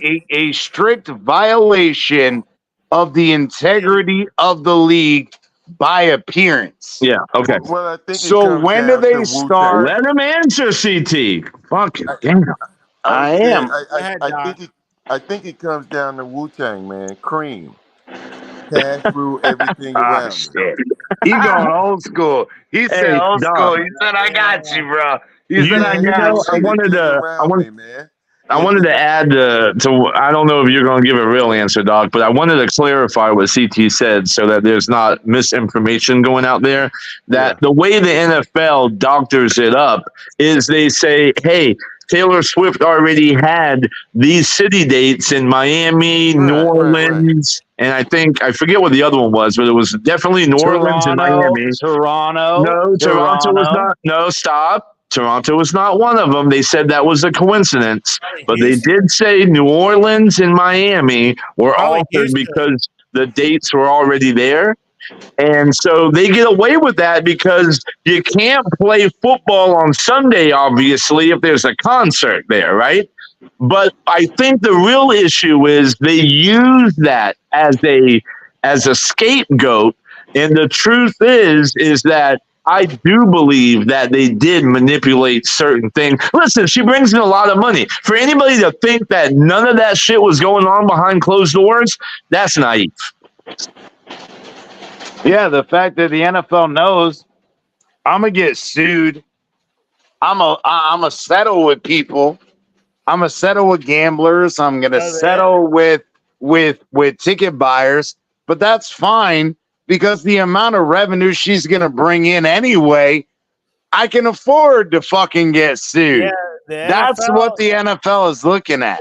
The NFL seems to be down with Taylor. They're The hitching, fact that they are openly, they're hitching their trailer onto the Taylor train. yeah, and the fact that they are openly talking about the fact that they purposefully manipulated the schedule for her. Yeah, they did. Well, then the NFL and their lawyers believe that the amount of money they're going to have to pay out in lawsuits is going to be less than the amount that they're going to gain in viewership and revenue because of fucking the crackhead whores fucking fame. Hey, Doc, there's some data out there that says Taylor Swift brought over $330 million to the NFL last year. that's what it's all about. It's So all about the money. Like I just said, they just said, okay, we got 330 million. I'll make a fucking lawsuit for 300 million. I'll Hey, fuck it. Doc. I'll fuck it. I'll come out. I'll agree to that. Hey, I'll Doc. settle for 300 million. Because guess what? Then you no longer have future arguments against me. And guess what? I'll take that $30 million win and I'll take that 330, if not more, million per year win after that. So they don't give a fuck. Hey, Doc. They always say it's not about the money, but it's about the money. Oh, yeah. that's it. That's it. Cream, man. Cash rule everything around me. They And that's say just the bottom line. it's not about Hey. the money. It's not about the money, but it's about the money. Hey, it's like, hey, Always. That's what it it's, comes hey, down to, man. Every time. hey, Doc, you know I'm an old school hip hop guy. It's like JT Money used to say, bro. Sometimes you gotta let a hoe be a hoe. That's why they're all going in the Hey, look at that Doc said. I know that one. Yes, sir. they're all going in the streaming, all the streaming stuff, you know. I mean, we're all gonna have to download apps and subscribe to this and that. I mean, Doc. Let me Nah, ask you, it's the NFL said if she want to be a Go hoe, ahead, I'll Doc. take all the money you gonna give me. That's Let me exactly what it is. Let me ask you this question. Back to football. What is the John Smith effect on the Dolphins? Ooh, tight end. Well, And- I mean, tight end is absolutely going to be that, but I think that adding him with Durham Smythe, not knowing, okay, you say, all right, Jonnu is more of a receiving tight end than fast. Smythe is, but Jonnu also has the ability to block, unlike a guy like Gesicki. I'm keeping it 100, Doc. I'm keeping it 100. Right. Hey, Jonnu gives you versatility. You cannot pigeonhole him one way or the other. Now, is He's a he as willing good blocker, as a not blocker necessarily as a great Smythe? blocker, but he's willing. Exactly. Exactly. He's got the speed though. He can pop the top. Right. And that's where I think Rubber. that we've talked about it. I love Mike, but Mike needs to start making alterations. You said that it took you to year 3 and you made the comments you did in the owners meeting and saying, yeah, year 3 was when we're going to start to involve the tight end more. It shouldn't have took you 3 years to understand what you had, because in year 1 you had Mike Gesicki. You should have taken advantage of that. Hey, what are you sipping on, Doc? What are you sipping on? I'm on that Tito's tonight. Hell yeah. Man. Tito's tequila. Yes, sir.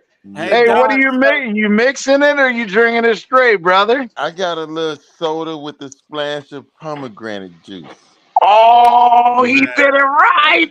sounds good. Damn. Hey, so Doc, the Texas game's on the 15th, right? Oh, we And turning up, bro. man, I wish I was gonna be there. Oh, I might be there for Christmas, but I don't know, man. Man, we gonna turn up, man. Turn it That's gonna up. be You one hell of a ready? football Listen, game. I might come down there for the Dolphins Bills week 2. You know the Bills Mafia is going to invade Miami like we always do. So Yeah, Oh, I know. And then you'll bitch that it's hot even at night, Yeah, and you'll we call need we OSHA. need some You'll Dolphins call in Houston. OSHA. Hold on, Bleezy. They'll call OSHA, and they'll say there wasn't enough fans at the game. Oh, they should have given us free water and all the Hey, other bullshit all that right, you fucking know Bills I won't fans be cried saying that. about. I'm a South Carolina boy. Come on. all right. So I think I I'm gonna know be to you that won't. It's Buffalo the game. rest I of you think I'm bitch coming down to asses. the Buffalo game. Doc is in Houston. What are they saying about the Texans? Are they going to be a Man, I little want to bit? get oh, into the this. I hype want to get train is into this. real. The hype Huh? train is real. Yeah. Oh, I you're in. go, just because I'm a football fan, I go to a lot of the Texans games, and the hype train is real, man. That's gonna be one hell of a football game, You man. going to go to the Diggs reunion game? Oh, they Oh, got Diggs. oh I yeah, forgot about that. I'll be to a lot of the Texans game.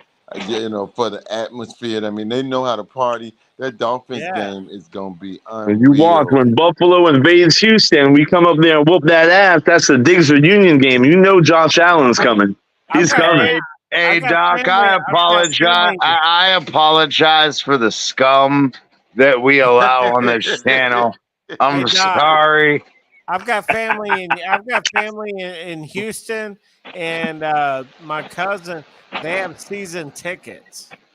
And so they've been battling with those Texans, man. They've been going up and down. They God didn't. They damn, didn't like. Amicus, you Hold gonna on. get They Hold didn't on. want Amicus, I those you're got a gonna real get it. question for like Doc. years. I got a Houston question for Doc. All right, Doc. You live in Houston. You know Yeah, how long have you been in Houston? about 30 something years All now. right, all right, all right. So check it out. Houston Oilers, Warren Moon. I used to love watching Warren Moon in Houston. All right, check this out. So who's more popular in Houston today? Paul Wall or Derek Lewis? Oh shit, he going in.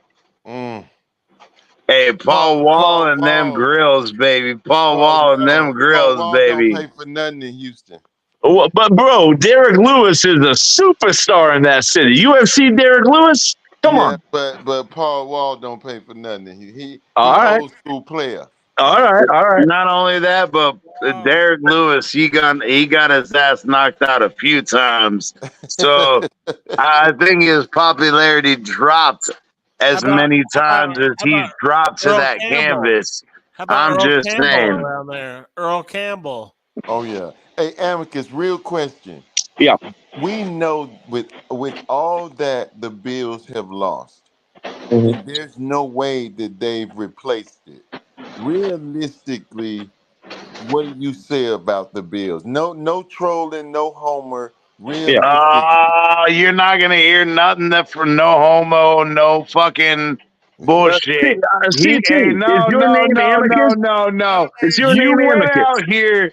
No, no. Hey, Doc, he went out here on a fucking tangent about Bleezy, some get your boy. random guy, that says Man, let him Stephon answer, Diggs. bro. He said Stephon Diggs is not a number one wide receiver, and that is the fucking train that Amicus rides, that he doesn't have to replace the number one wide receiver because Stephon Diggs wasn't one. That's the kind of Come on, bro. intelligence you dealing with, All Doc. right, go ahead, Amicus. Thank you, Bleezy. All right, so completely objective, right? I think Yes. that we win the division with 12-5. And I think that that's predicated on how quickly we find the chemistry between this new receiving core and how quickly the defensive backs. Listen, Micah Hyde is quoted as saying yesterday that it's either Bills or retirement. So I think there's a chance we bring Micah Hyde back more or less as a guy that can teach the other players. He'll start, right? But there'll be a lot of rotation involved with him. It'll be a cheap, friendly deal, one last chance to win a Super Bowl. 4 years gone, but I think Micah Hyde might come back on a team-friendly one-year deal, which is going to really help those other cats like Taylor Rapp and our rookie Cole Bishop, right? But as far as Keon Coleman and these other receivers, it's going to take a few weeks for them to blend. And we got a tough schedule at the beginning. If we can get out of those first 6 weeks 4-2, I think we win the division. Who are your running backs, man? Because you have a no-name. Yeah, wide receiver James core. Cook, who couldn't produce shit for you Who are last your year. running backs? James Cook, and we just drafted Ray Davis. And Ray Davis is going to be a monster. What round did you draft in him? It don't matter, man. You don't want to talk about like that. the guy does I exactly. mean, that's what I'm saying. Oh, It look, seems you like- just said the guy. He doesn't want to give you the round Hey, name Doc, because Doc. it's a bullshit fucking pick. No, it's and it's not. another It's a fucking fourth round. pipe Fourth dream. round. Again, a fourth round pipe dream. Bro, he's fucking second on the depth chart. He's starting. Hang on, guys. Yeah, Doc. that means that your fucking running back room is trash. If your fourth room guy Hey, Doc, or your fourth round guy all right, is slated as a number 2. Let me ask Doc this question. Hey, Doc, it seems like the Bills are not surrounding Josh Allen with very much talent. Right. What are your thoughts? Well, that's why I asked the question.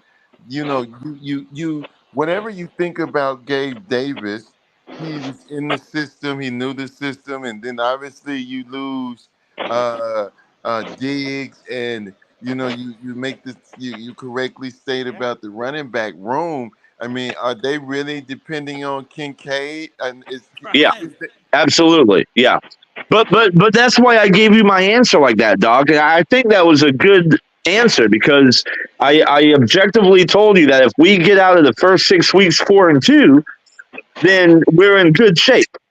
But but what happens if Coleman, and this is just again for Dolphins fans, especially Doc.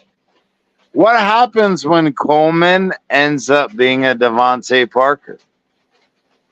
Oh, look at Coleman's face, or look at Doc's face. He said, "Oh, damn, I never thought about that."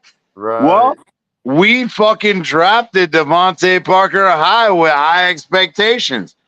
You even fucking backed out of the first round to pick this motherfucker up. What happens when he's a bust, just like Devontae Parker? I think the misconception, and you should know the answer to this already since we took a $33 million cap hit to move Diggs the fuck out of there and send his ass to Houston, that we don't need a number 1. We're not looking for Coleman to be a number 1.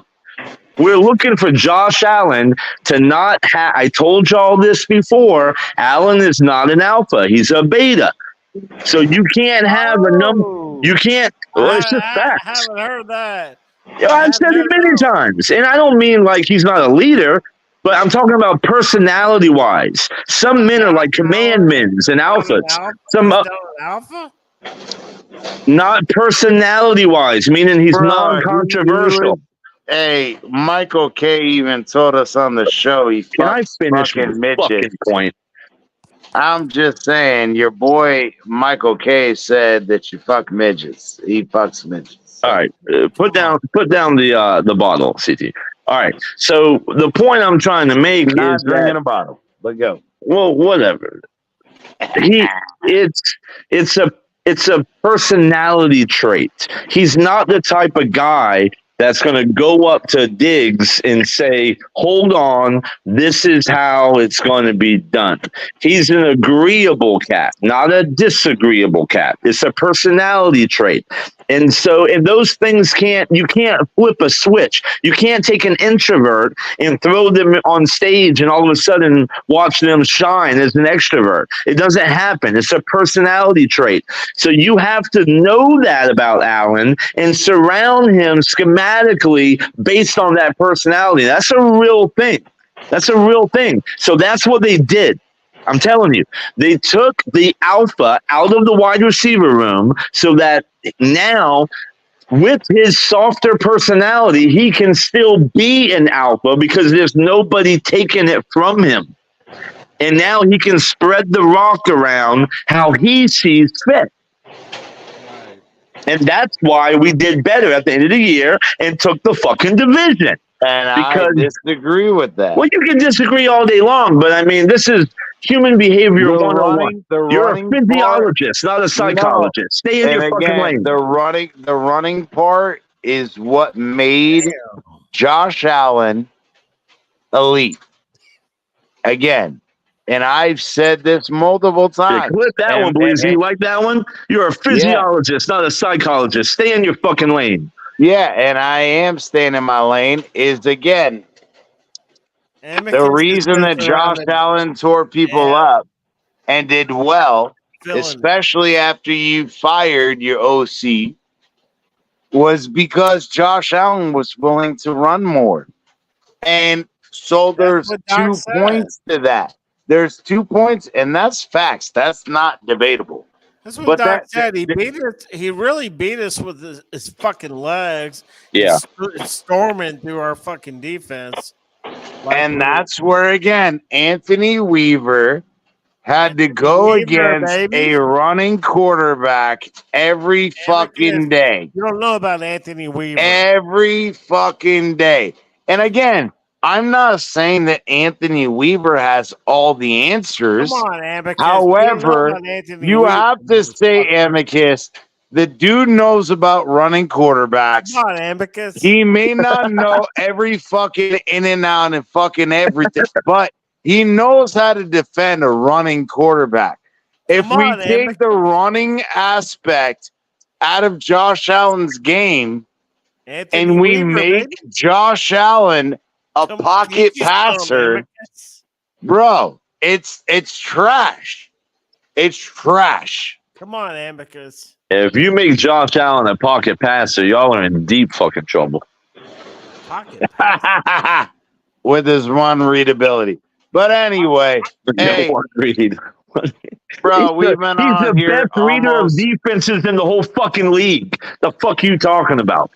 And the only time that Josh Allen is successful is when he has the ability to scramble outside of the pocket and get first downs, or when he scrambles and he chucks up shit where inferior teams don't have good enough cornerbacks or safeties to intercept his passes.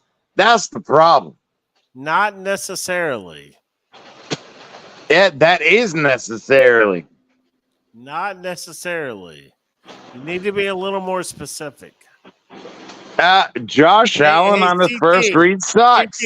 Hey, quick question. CT, you just say that to say it. That's completely untrue. Like, where the fuck do you get that from? You sound stupid. Stop it. No, I don't. It's if you fucking ignorant fucking Bills fans would accept the fact that CT. when Josh Allen is on the run and our MDC statistician has brought it up to you and Irvin multiple times that CT. when hold on, Hey, Bleezy, hey, when on the hey, hey, run, hey, listen, when listen. on the run, when on the When he's run, on the he's run, what just read is as that? successful Yeah. So what read is that? as What he what is. part of the progression is him being on the run? Is it after the first read, you dumb fuck?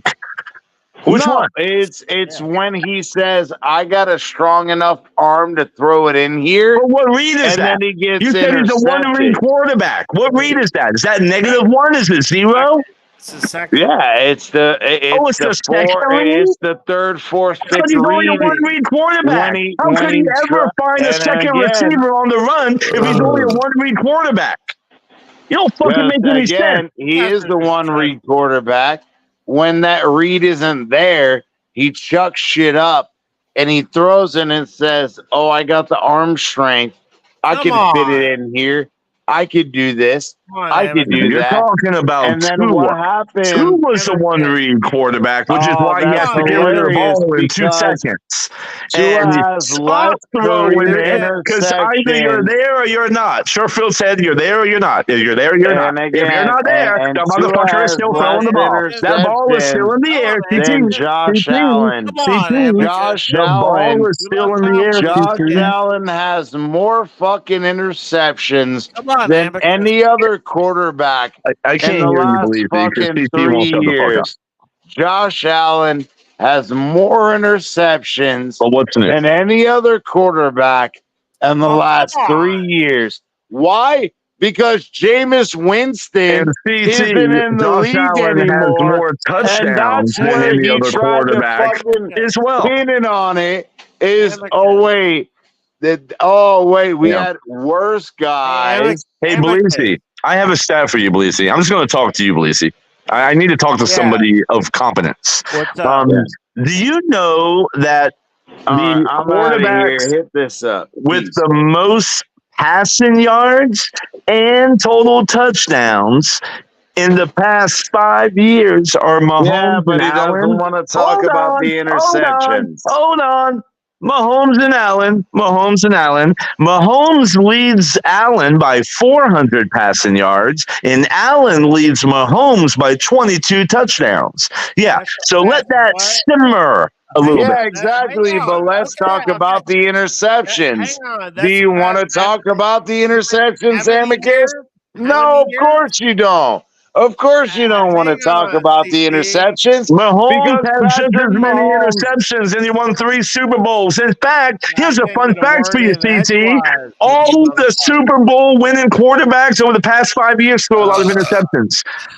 Oh, snap! You weren't Oh, he expecting Get a that wants one, to word were in you? make he edgewise wants with Yeah, to you make that's why all your motherfuckers. the bitch ass other quarterback Tua don't win shit because he's a safe little spot thrower. Either you're there or you're not. Either you're there or you're not. Sometimes ain't nobody there. That motherfucker's still gonna throw the ball. Congrats, pay him his money. Yep, you're right. And the funny thing is how many Super Bowls has Josh Allen won? Oh Oh, wait, that's right, 0. I can't get a word 0. in And edgewise not with you only on top of motherfuckers. that, hold on, Bleezy. He want to give me the business. I'm gonna give him the business. It's ironic that you want to talk about passing yards and touchdowns, but then when Tua comes out here and beats guys in passing yards and touchdowns, then you go, "Oh no, wait! Look at his interceptions. I already dropped the mic, Look at Bleezy, his so injuries." done. Oh, it's fucking ironic that you want to Drop the mic. disdain that same fact. So Yeah, I dropped the mic. do Did what you you have a do. question though, Bleezy? I mean, I did a minute ago. No, it's because we got another Can't think of it we got again. a Bills fans over here that wants to talk up his quarterback, but when the real stats come out, he wants to ignore the interception Had to and drop the mic turnover stat. ratio I mean, the because main thing not I've only got. not only is it the interception ratio, Well, let's talk about Josh Allen's Hold on, fumbling. Bleezy. You gotta wait 1 hour. Oh, Hold on. we don't want to talk Right. about Josh Still got Allen's about 30 fumbling minutes. either. All right, look. It's another fucking ignorant conversation with another ignorant fucking Bills fan. All right, look. The main thing, the problem I have with the Bills is they got Josh Allen surrounded by shit, absolute shit. They got a first-round draft pick receiver. Them losing Diggs is really gonna fucking hurt them. Oh, yeah, but according to Amicus, that Stephon Diggs is not a real number one.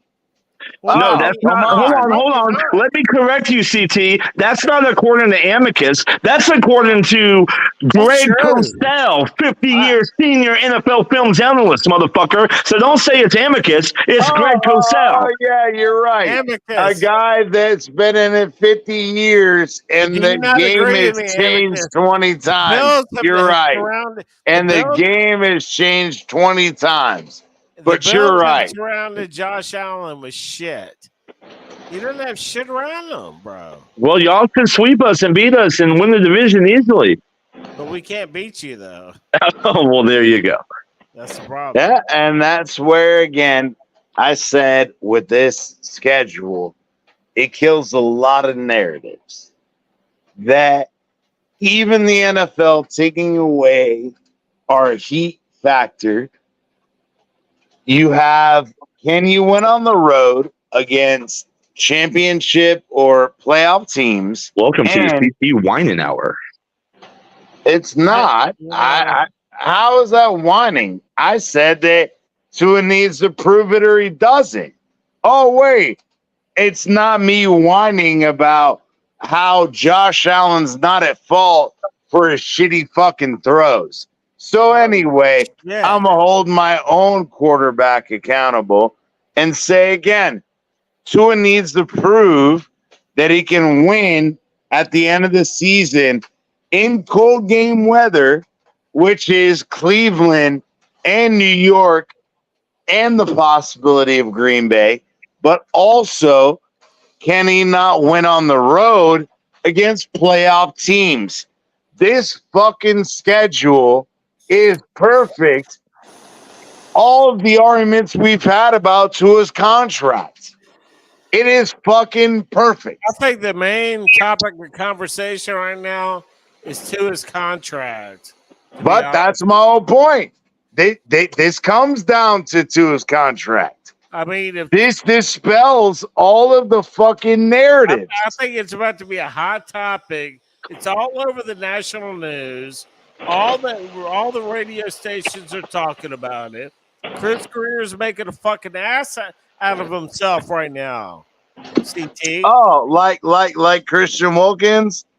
Ah, yeah, you're right. Yeah, and believe Like, me, the national media, they're all wondering why the contract hasn't been done yet. Amicus, Chris Greer is making a fucking ass out of himself. Say it. Bro, we not only if you're not gonna sign Tua and you're gonna make Tua play on his 5th-year option, that's fine. Okay, I understand that. But why haven't you extended Waddle? Why haven't you extended Jalen Phillips? Why haven't you extended Javon Holland?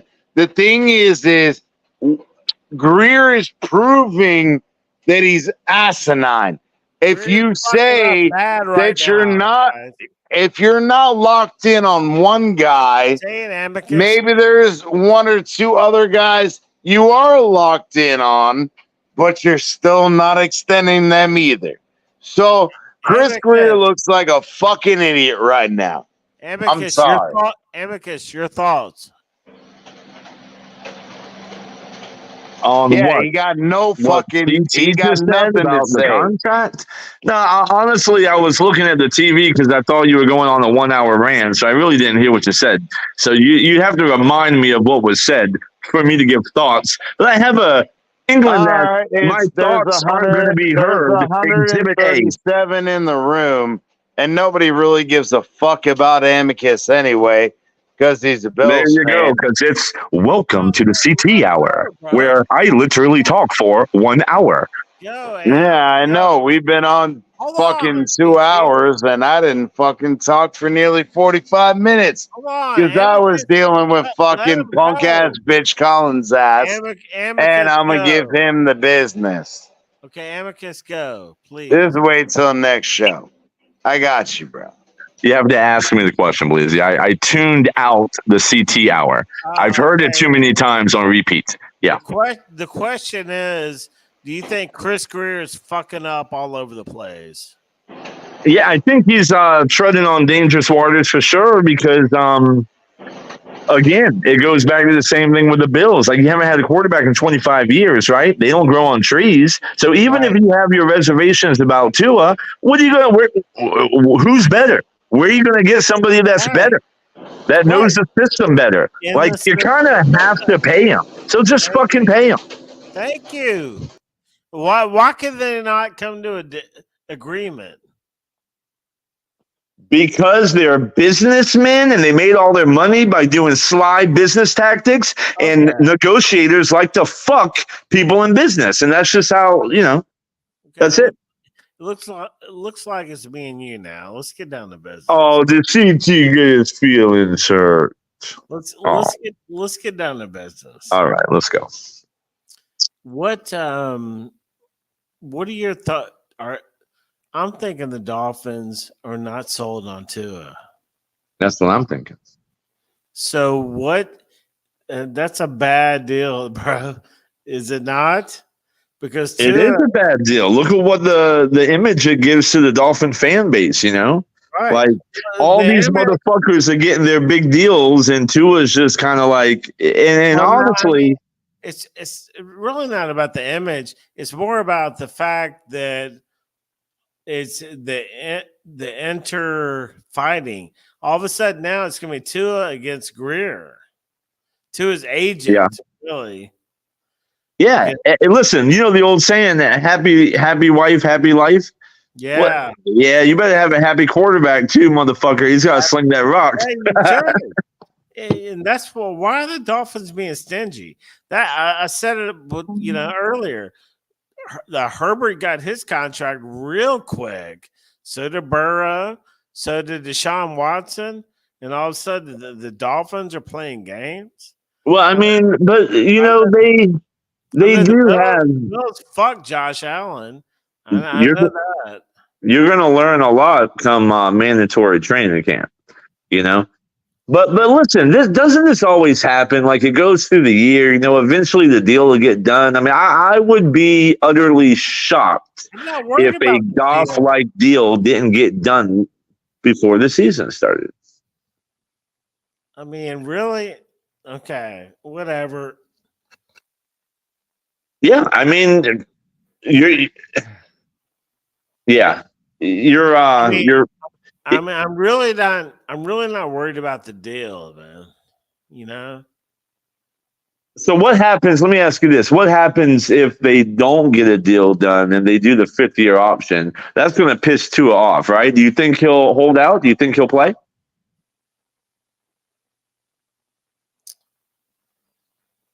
Well, I mean, I think he'll want to play. I think that's where we're at right now, bro. I think that's where we're at right now. You're saying, will he play? And if we go into the preseason with Tua holding out, not practicing, and everybody sitting around saying, is he going to play? That's a fucked up situation. Well, that's another thing. It's like the morale in the locker room, right? Everybody wondering. And here's another psychological thing you have to look to that people don't talk about enough, but it's a real thing. If you don't pay your franchise quarterback and there's this shit going on, all the team starts thinking, well, damn, man, if you don't take care of Tua, you're not going to take care of me when it's my time. Yeah, let me get the fuck out of here. Yeah, that's real bad, bro. That's real bad. Because that's the last thing you want is for your employees, or I know they're not employees, whatever. It's what. Are you right? No. But you know what I'm saying. The last thing you want. That's the last thing you want, thinking that. And that's one of the reasons I love what Bean and Buffalo has done. Like they have changed the culture in Buffalo and made everybody know that, hey, we're going to take care of you. We're going to give you a chance. We're going to now if you don't produce during that, we're gonna do the deal right to where we can get out of it, like with Poyer, right? We got out of it with Poyer. We do good deals where we can get out of it if you're not producing. I think the Bills have owned the Dolphins. I think the key to the Dolphins beating the Bills is really McDaniel outsmarting McDermott. Is that your coach's name? Yeah. I think that's the key. We're gonna have to outcoach you guys. Well, that's not hard to do. Not with McDermott. No And offense to McDermott, but and that's what I'm saying. yeah. I really think that the only reason we win is because of one guy, Josh Allen. Josh Allen. You're hanging your hat on him, and that's what I was saying a second ago. You've got to you guys have surrounded him with shit. But listen, man, when you have a guy that when it's 3rd and 8 can fucking take off He'll and just take run off over motherfuckers to get a first down, you don't realize. But that first against the Dolphins. Yeah, exactly. That first down that he gets on 3rd and 8, that first down leads to 7 points, right? And if you stop him on 3rd and 8, there is no 7 points. So that's how quickly a game can change in the NFL. When you have a guy like Josh Allen, bro, you extend plays, you extend drives, you get points. Again, he leads the league in total touchdown. Last time I checked, touchdowns are 6 points, right? So that means out of all the quarterbacks in the NFL over the past 5 years, he has gotten his team more points on the scoreboard than anybody else. That's value. Especially against Miami. Especially against Miami. For some reason, he turns into Superman against Miami. That's what I've always said. He does. He does, and I love it. That bitch-ass motherfucker. Hey, but you know what? I'll tell you right now, when I saw him his rookie year, when everybody else was saying he was trash, the very first time I saw him play, I said, he's going to be the next Tom Brady. I said, he's going to be the next Tom Brady. I said, well, that's high praise. I said, that's great. I said, we got Tom Brady moving out, and all of a sudden now we got this guy moving in. Yeah, that's kind of unlucky. I'm not going to lie. That's unlucky. Yeah, well, hopefully Drake May is in the next Josh Allen because he just moved into the Patriots. That would suck. They're already hyping up that the kid from Tennessee, Joe Milton. Really? Yeah, they got 6th round pick. Yeah, but I think the Patriots are probably going to be one of the worst teams in the NFL this year. Is what I'm thinking. Man, I wouldn't be surprised if Drake May goes out there and starts slinging that fucking rock, and people are like, "What the fuck?" He has the arm talent. He's raw. He's real raw. I'm thinking they're going to be straight trash. Yeah, well, they should be. Well, here's the thing, Belizzi, is, man, y'all are unlucky. I'm not gonna lie. Brady and now Josh Allen. That's rough. Yeah, that's what I'm saying. That was my transition. I was like, right when it looked like Brady was moving out, all of a sudden Buffalo gets Josh Allen. I'm like, God damn. On his rookie year, right?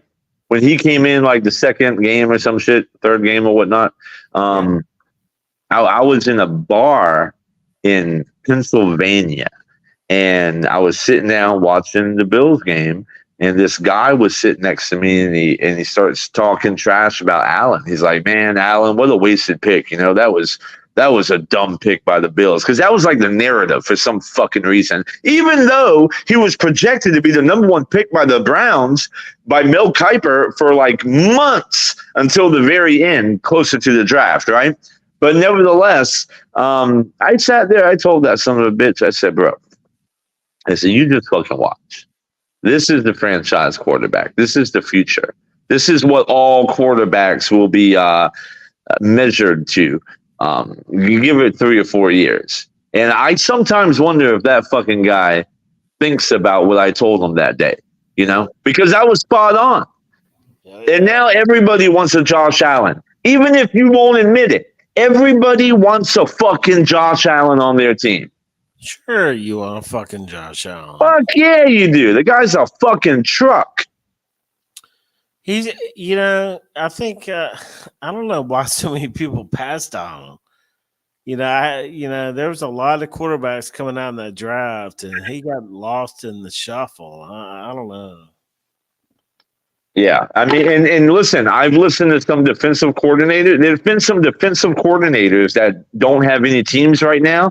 Belichick being one of them. He was the head coach, obviously, but there's been a few cats that have come out and talked about how Josh Allen is like the most difficult person to scheme for because of what he can do with his arm and his legs. Like he's a nightmare for defensive coordinators.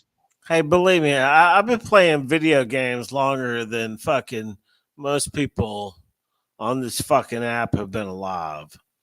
And if you were going to build a prototype quarterback, Josh Allen, it fits all. If you're going to build he fits all the.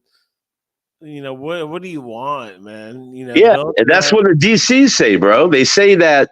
When they get asked like who's the hardest person to like get a game plan for, it's fucking Josh Allen. The tools because he can pass. He can. He can. He can. And he can run. He can scramble. He's smart. That's why I can't believe you guys hadn't won more, man. You guys are fucking up left and right. Well, I mean, I blame. He's got to take some blame for that too. Like the decision making is a problem, and he does put the team in some predicaments from time to time. But here's the thing, Bleezy.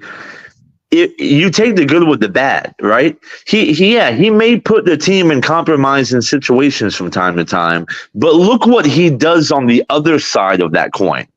So he makes up for it. Yeah. I hear you. Well, what other than our little rivalry, Bills, Dolphins, do you have any other anything else in the sports world sticking out to you right now? Well, if CT was here, he might have something, but I won't start that conversation without him because he was the one that actually wanted to comment on it. So I'll leave that one alone. How much does CT talk? A lot. Can you get a word in edgewise? Never. What do you have to do to get a word in edgewise? You got to tell him to shut the fuck up 20 times in the middle of his sentence. It's the only thing to do. We got to get this under control. Yeah, we do. We do. He's listening right now, so maybe we can give him a little therapy session. CT, here's what you do, brother. What you do is, here's how a normal dialogue goes, okay? Hey, Bleezy, how you doing, buddy? What's up, kid? All right. So, what topic would you like to talk about today? Dolphins. All right. What do you think about the Tua contract, or should I say lack thereof? Sucks. See, CCT, take notes. That's called a back and forth fucking dialogue. You crazy as hell. Amicus in the motherfucking building. Hey, Amicus. Hey, did I tell you I've been getting a lot of texts and emails? For people like on the outside, they want me to bring back our gambling show. They saw it. Yeah, because they want to make some money. They saw that record. Yeah, they started throwing. They threw some money at me, and I was like, "Well, I got to give my boy Am." I said, "I'll get back with you." But now we got like a 5-digit deal on the table if you want. So we'll talk about it. Yeah. Well, we got plenty of time before the season starts. We'll cook something up. But no, they're offering like 5 digits for real, bro. Well, let's do it, baby. Let's go. But because they Yeah. know, I mean, My picks don't go cold. our sports show, gambling show. I mean, there's nobody that's ever gonna beat it that has never beat it. I mean, Amicus. We'll challenge anybody right here, right now. Step up, come get you some. I'll slap the shit out of these motherfuckers. Yeah, like some of those gambling shows, man, they overthink shit. You know, they put too much emphasis on the I mean, things that don't bro, really matter, and not we enough went, emphasis on the we things were, that do matter. they put out a bunch of bullshit. We put out our locks. We went 7 out of 8 winners. Yeah, yeah, Are you kidding me? yeah, Against the spread. yep. Are you kidding me? Nobody's ever done that. Ever. I was watching other gambling shows, man. There was this one cat who was like apologizing to the community because he's like, I'm sorry I lost y'all so much money. And he went on this fucking run for weeks and weeks where he's just having losing weeks, man. And like, we only did 2 shows, but man, like all of our shit was winners. All of them. I mean, we only did 2 shows, but when you go 7 out of 8, I mean, what else do people want? Well, no, 7 out of 8, 7 and 1. Yeah, Like, that's what I meant. Yeah. Mm-hmm. I mean, we were so on point, dude. I picked that fucking underdog. Yeah. You remember that Minnesota game? I said it don't matter if it's in Minnesota game. Yeah. What was it? Where's Green Bay play? We had people hitting us up on YouTube or on Twitter to the direct message saying, "What are your picks?" It doesn't matter if it's Lambeau or Pluto. Yes, that was legendary. Yeah, good shit. But now, hey, you know what? I made that pick because I didn't believe in Jordan Love. And then all of a sudden, Jordan Love became this fucking superstar at the end of the year, right? Well, here's a hot take for you. I still don't believe in the motherfucker. He's going to regress this year. Watch. Hot take. Jordan Love is trash, you're saying? Well, not trash. I wouldn't go as far as saying trash, but he's not the hype train that people think he is after just a few weeks. No, he's not. Yeah. No, I hear you. He was the quarterback picked after Tua. Or actually after Herbert. But there was a lot of talk about Jordan Love. He climbed up the ranks when Tua was getting drafted or not drafted or whatever.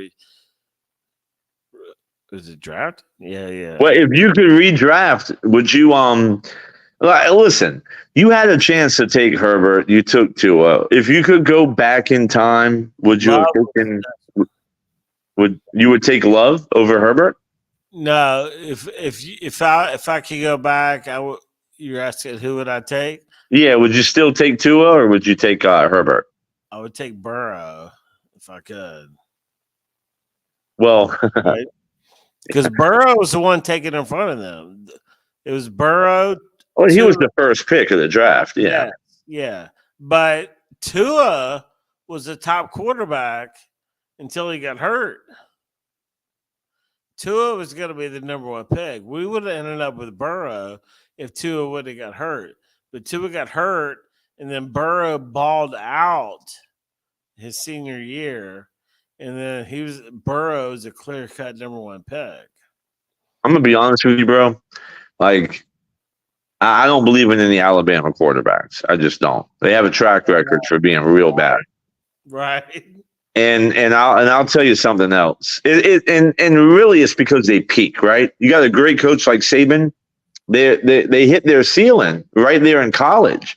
And so I'm worried that the reason everybody has these Tua goggles on and they're under the spell is because you haven't had a quarterback in 25 years and you're seeing success. So it can seem very appealing.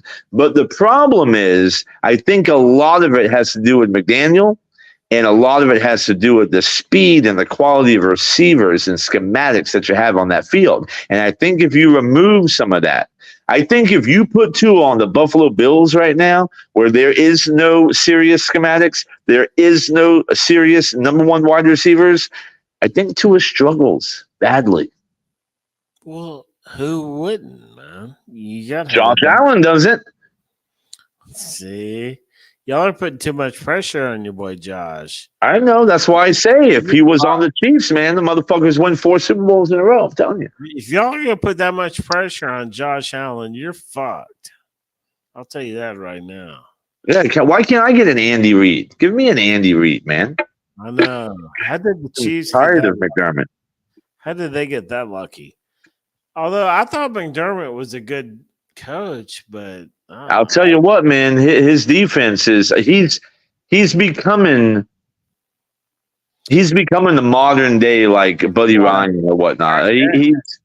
He's really setting himself apart. He's considered maybe the best defensive mind in football, and I'm not even bullshitting. Like the motherfucker. I mean, it's like ever since he hired Ken Dorsey, it's like it's been a shit show. I don't know what his problem is. Well, I heard that Brady kept Dorsey's playbook and didn't change much. He just changed the mindset of how things are run. Like instead of Bean talked about it the other day. He said instead a lot of OCs, what they'll do is they'll say, okay, that worked. All right, James Cook did good there. Allen, great throw. Let's try this. This little thing I came up with in the lab 2 weeks ago. And Bean was talking like that was Dorsey, right? Wanting to try all the little things. Where Brady came in and said, hey, it's working. James Cook is getting 100 yards, right? We're running the ball effectively. He's getting 6 yards per carry. Let's keep doing that. And then we'll play action, Josh Allen, right? And that's why we had the success. They'll bracket Diggs. That's fine. Let Adam throw the rock all over the field. You saw Khalil Shakir get involved. Kincaid get involved. So that's the difference between a Brady and a Ken Dorsey is Brady knows how to take everything and fit the pieces of the puzzle to where it's an actual game plan. Okay. Yeah. Yeah. But I think y'all should be worried, man. I'm telling you. Like, I have us losing that Miami game week 2. But as far as the division is concerned, I really, truly believe we win the division. I really do. Everybody thinks that the Bills are going to take a step back this year. I don't see it. I really don't. I mean, I've already come out and I said we can't beat y'all, Until the Dolphins showed me that they could beat the Bills, then I'm gonna say, yeah, well, that's a L. Well, yeah, but just because you can't beat us doesn't mean you can't win the division. But that's what I'm saying. We can't beat you guys, but we can beat everybody else. Right. So yeah, I'm looking for the Dolphins to definitely be in the playoffs, probably the Super Bowl. Really? You really think the Dolphins can make? Really? Honestly? Yeah, bro. Yeah. What the fuck have they done to make you think they can go to the Super Bowl? They're going to get through the Chiefs, the Bills, the Ravens? The Ravens are yes. Bleezy, yeah. What? Are you drinking that jungle juice tonight? What you got in that cup? Like I told Doc, the key is going to be our defense. You smoking that shit CT smoking. That's what it is. It's going to be the defense, our defense. You think your defense is going to be a lot better this year? Yes, a lot better. With Poyer, what do you know about him? I know we got rid of his ass because he's not the best option. Holland, our fucking DBs, linebackers. I'll be honest with you, man. If y'all just had a middle of the pack defense, you're a scary team because you know you're going to put up points. You know what?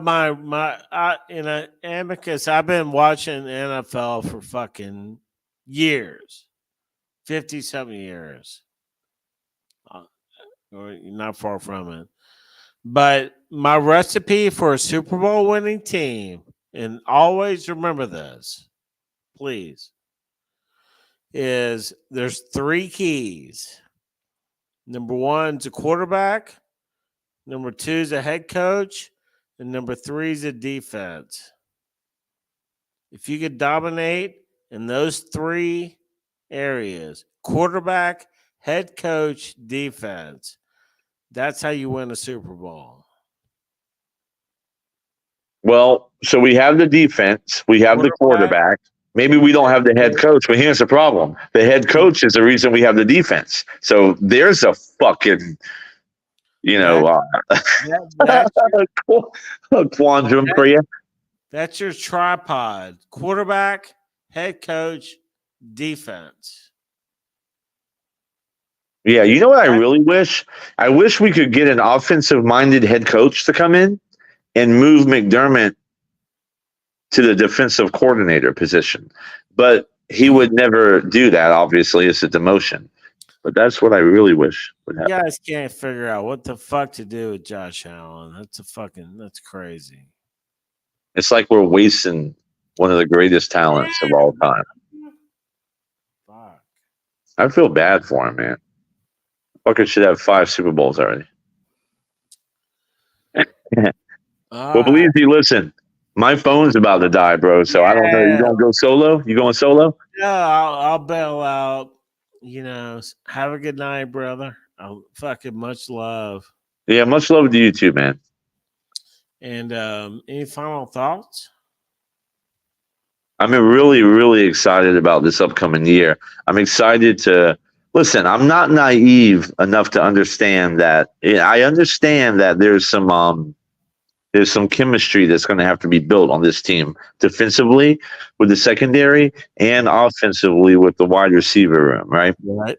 So I'm just hoping that there's enough core coaching and Josh Allen in the building to make this a smooth enough transition to get through the first 6 weeks around 4-2. I think if we escape with just a couple of losses, I think we'll be fine. But I'll be honest with you, man. If we end up losing, like 6 games, by like 3 points, it wouldn't surprise me because we did.